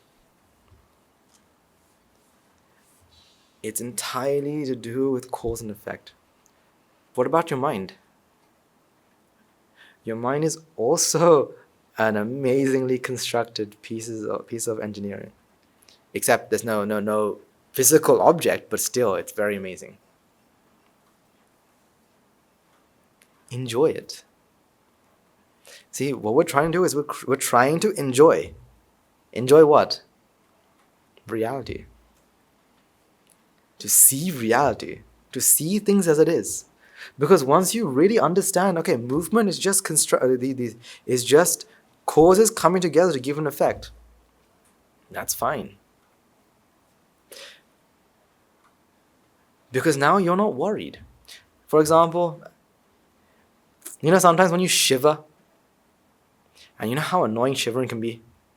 Like you're trying to hold something. So I remember I used to get really nervous, right? So because used to get really nervous, I used to not like picking up something. Because if I pick up something, you can see I'm nervous. You'll see that, he's nervous, right? And it used to be really annoying because I used to think that this is me. No, this can't be. I have to be able to hold this still. But when you realize it's all cause and effect, now what? So for example, as time goes on, we'll have more and more diseases. Can anyone here guarantee that they won't get Parkinson's? Anyone can guarantee that? I will never get Parkinson's disease. If you can't guarantee, prevent yourself from being upset. From being upset. Then trying to cure yourself. Prevent yourself from being upset because it's inevitable. I think statistically, at least 2 or 3 of us in this room will get Parkinson's. Statistically. So for the young children there, Parkinson is a simply put, it's a brain disorder that you've lost control of your motor functions. Therefore, usually you'll see it because they're uncontrollably shaking. And I remember talking to one person who had Parkinson, and he was very nice. And he was telling me how easy it is to brush his teeth. Very easy. Because all he has to do is put the toothpaste on the toothbrush. That's the hardest part. But once the toothbrush is in his mouth, they're very easy to brush his teeth. So the thing is, like, if we can't guarantee that we're not going to get it, what we can do is we can understand. Understand the cause and effect nature. Understand how it works. Understand that, as in, you don't need to understand, oh my God, we have to understand what this is. What is this called? This is called myosin. What is it called? Myosin. What is this called? You don't need to learn any of this. The reason why Guru Handru, the reason why everyone who preaches will use these sort of scientific terms and all this isn't because you have to know this. You don't. Do you think Sunita and Sopaka knew how a muscle worked? So Sunita and Sopaka was 7, right? 7 when they became an arahant. Do you think they were like when they gave a sermon? Okay, in muscles you have a protein called actin, you have a protein called myosin with a globular head, which do power stroke. Do you think they'll say anything like that? No, what they'll say is, well, movement is what? Cause and effect. According to those causes, do you have an effect? Because that's all you need. Honestly speaking, Guru Handru is talking about ears and sound, not because you need to know. You can almost say it's to reiterate the fact of anicca. Because at the end of the day, you should always come out of a sermon understanding what? Anicca. Not that these are vibrations that come and hit the eardrum vibrates and vibrates these three bones hit the cornea, and this happens and that happens, it goes to the brain does this, and a voice works like this. You should never walk out of sermon understanding that. You should walk out of sermon understanding that sound is anicca. If sound is anicca, voice is anicca. If voice is anicca, then the things around me, anicca. If everything is anicca, then what am I feeling? That's the question you should always ask. This is anicca. This is anicca, meaning this is cause and effect. This is cause and effect. This is cause and effect. These are all cause and effect. However, I'm feeling something that is fixed. Why am I feeling what is fixed? That's the question you should ask. Not, well, so I say if sound is vibrations hitting the ear and then this and then that, like, what is this bone for? That shouldn't be a question. We're not here to understand science. Because it's not science that, by understanding science, will you see the Buddha, is it? What is it? So, Dhamman pasati, sommam pasati. By seeing the Dhamma, by seeing anicca, dukkha, anatta. So again, usually these are all said for the enjoyment of everyone. Because those of you who understand anicca, you realize, see, it is anicca. And you're proving it more and more. That's what you should be doing. Showing yourself day in, day out, this is anicca. And also, don't forget, have some faith. In who? In yourself. I know lots and lots of people, right? Not just one or two, but many people who always doubt themselves. They doubt that, do I understand this? Like, I don't know, and therefore they become really dependent on someone, especially a teacher. I mean, have some faith. Have some faith that what you have understood, you have understood. So practice what you have understood, and if you come to a question, now there you go. Now you have to go and ask that. So have some faith. Because you don't need to know all of this. As long as you know as long as you understand anicca, dukkha, anatta, that's it. End of story.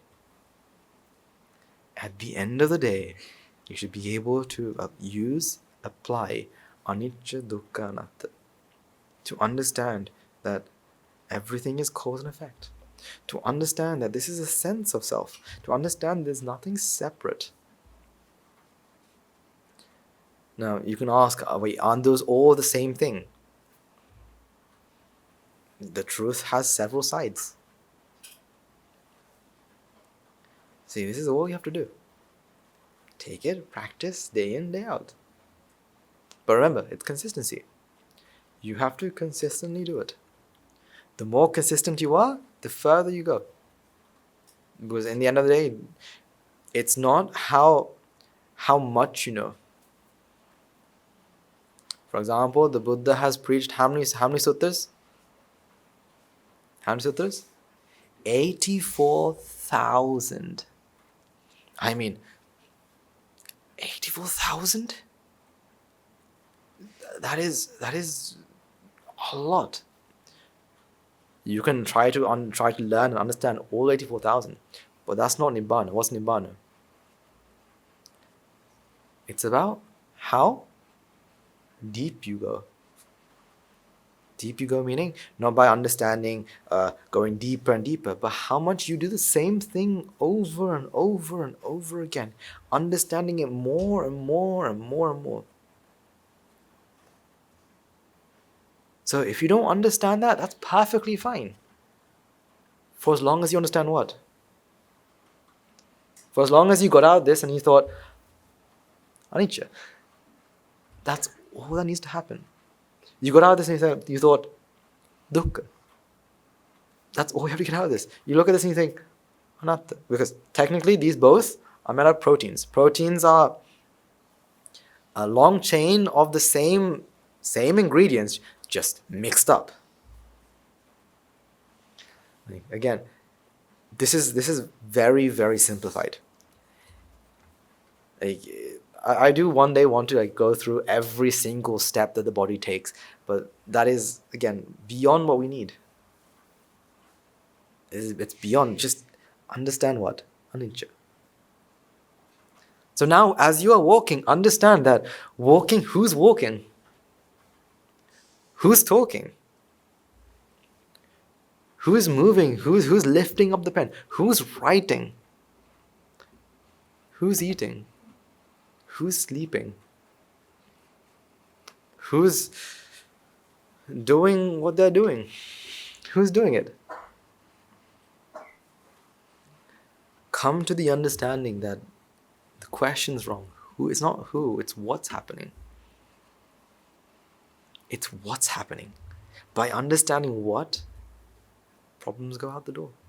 You're getting rid of ignorance, because ignorance is it's not understanding it.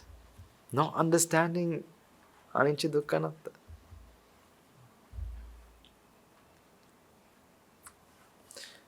Okay, and I also do hope that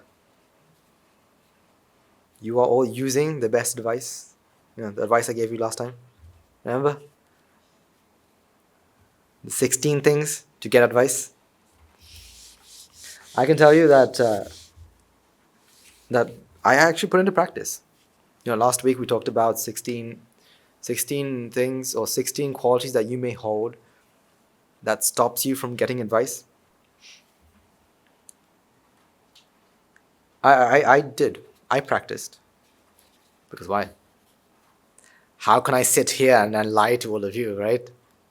Because that's not what I do. And I can tell you that it works. I got one of the noble hearts came up to me. And I'm like, sorry, Nazir, can I tell you something? I was like, sure. And they're saying, what do they say? The singular word, saki? Right? So I was using the word, I used to pronounce it saying, sakshi. Right? And this little kid came out like, that's not living on. Like, can I tell you something? It's like, sure. You know the word sakshi? It's actually saki. I was like, thank you so much. Did I know I was doing it wrong? Of course not. So I was really, because why? Because they felt what? That the 16 things, that it's not there. So, if it happens to me, then what? It should happen to you. If you don't get advice, if you're not getting advice by the people, the kalyan mitras around you, you're a spoon in a delicious curry.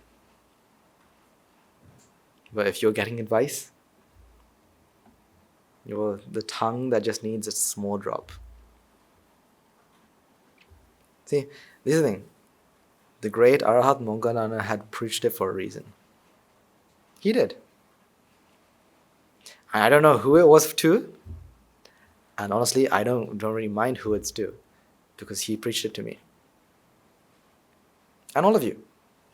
So, you put it into practice and you get results. You will reap results. And I do hope you still are doing the who, why, And how? I hope you're still practicing that. Because this is the thing, consistency. See, if you know that you're not consistent, ask someone to be responsible for you. If you know you're not consistent, ask someone to be responsible for you. To ask you, like, for example, we have a certain, some of our 18 minus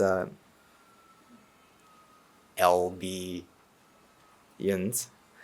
I was talking with them, and some of them were saying, you know what, like, I can't go to the and chant the Buddha Guna every day because I keep forgetting, right? Or I'm very busy and whatnot. So what I did was I said, okay, ask someone else to be responsible for you. So you have a chart and you cross it off. Before this other person goes to sleep and checks the chart and sees you haven't crossed it off, give him the full liberty to wake you up in the middle of the night, right? Using whatever means possible, whether it's tapping you, whether it's spilling a whole bucket of water on you, whether it's burning your mattress, somehow wake you up and get you there.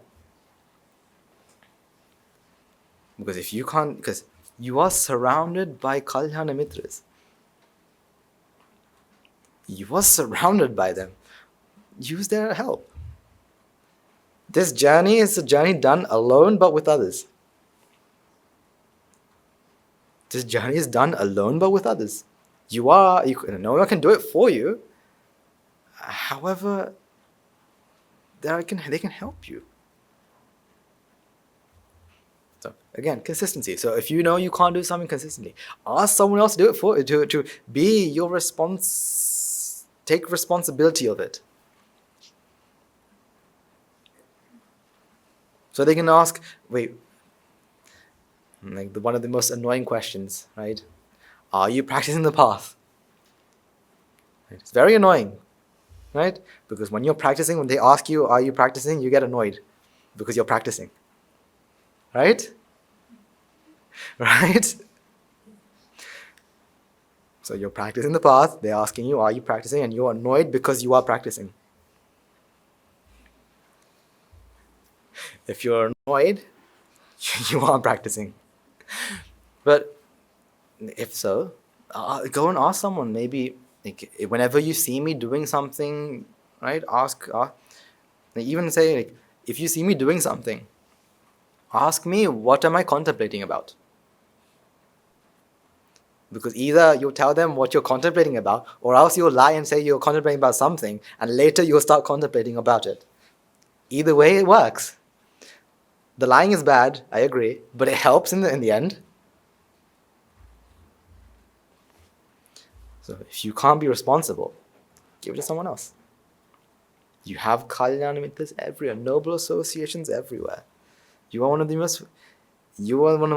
most fortunate people in this world.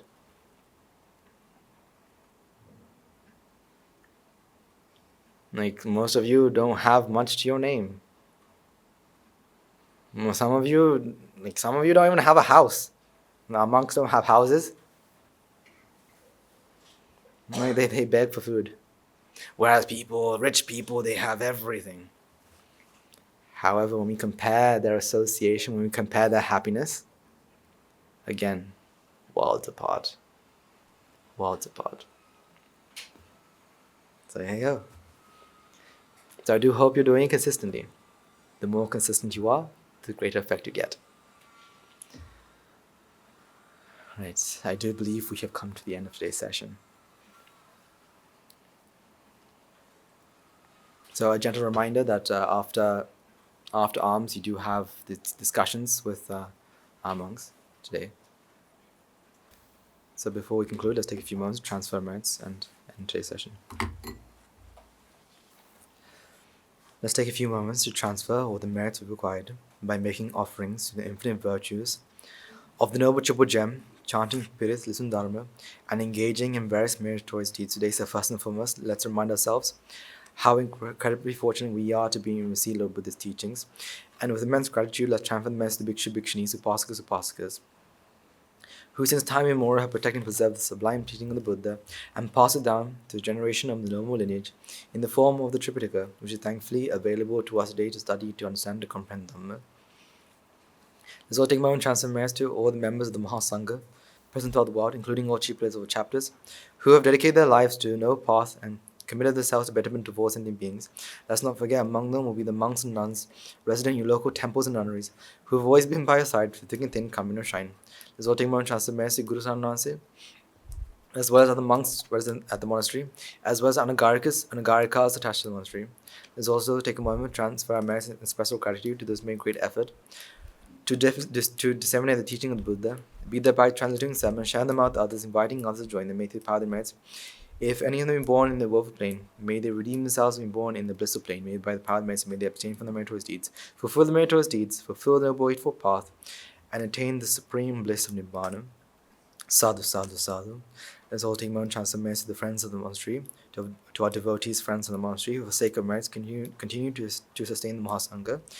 This includes every one of you who have contributed to the construction of the monastery, to those of you who provide the Mahasangha shelter, arms, or medicines, as well as those who pass in the know-hows and their well wishes. May the power of the merits, if anything born in the woeful plane, may they redeem themselves and born in the blissed plane. May by the power of merits, may they abstain from the meritorious deeds, fulfill the meritorious deeds, fulfill the noble eightfold path, and attain the supreme bliss of Nibbana. Sadhu, sadhu, sadhu. Let's all take a moment to transfer merits to our mothers, fathers, grandparents, uncles, aunts, cousins, nephews, nieces, friends and acquaintances, our sons, daughters, grandparents, our nephews, nieces, our elders, friends and acquaintances, employees, and to all those who helped us, supported us, assisted us in shape or form. By the power of these merits, may they be healed of any physical, mental ailments. May they overcome any obstacles in their spiritual progress. May they abstain from their meritorious deeds, fulfill the meritorious deeds, fulfill the noble eightfold path, and attain the supreme bliss of Nibbana. Sadhu, sadhu, sadhu. Let's all take more chance and merits to devas, brahmins, spirits, demons, primates, psychedelics, demons, gods, and deities who have committed to protect and fulfill the Sambuddhasana. Let's not forget among them will be our guardian deities who keep a watchful eye over us and keep us out of harm's way. May they power these merits, may they prosper in divine power and wisdom, may they abstain from their unmeritorious deeds, fulfill the meritorious deeds, fulfill the noble eightfold path, and attain the supreme bliss of Nibbana. Sadhu, sadhu, sadhu.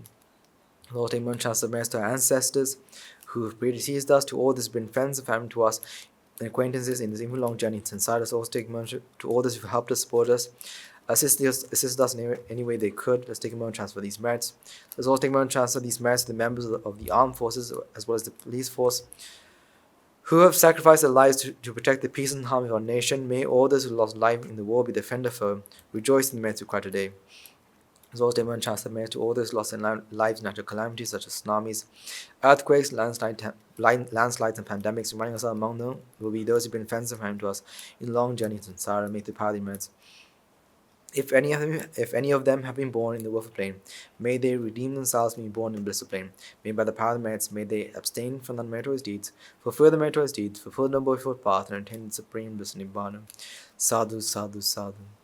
And finally, let's all resolve, may the power and blessing of all the merits required the other day.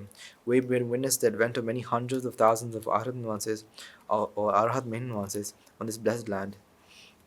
And finally, may through all the power of all the merits required the other day, you and I and everyone who have made this program a success become a Arhat nuance or Arhat main nuance in this very life in the era of the Gautama as Supreme Buddha itself. Sadhu, sadhu, sadhu. May the blessings of Nochi Pujan be with you all. The members of the Mahasangha will now transfer their blessings to you. Raga ginnen midetva, Desha ginnen midetva, Moha ginnen midetva, Nibbana parama sukhayin Sukita taravitva, Nibbana parama sukhayin Sukita taravitva, Mamada siyalu loka siyalu satvayo, Nibbana parama sukhayin Sukita taravitva, නිබ්බාන පරම සුඛයෙන් සුඛිතතර වෙත්වා රාගගිනි නිවේවා ද්වේෂගිනි නිවේවා මෝහගිනි නිවේවා නිවන් සැප ලැබේවා නිවන් සැප ලැබේවා නිවන් සැප ලැබේවා තුන්වන්ගේ සූසි අනන්ත මහා ගුණ බැලින් සියලු ලෝක සියලු සත්වයෝම නිබ්බාන පරම සුඛින් සුඛිත වෙත්වා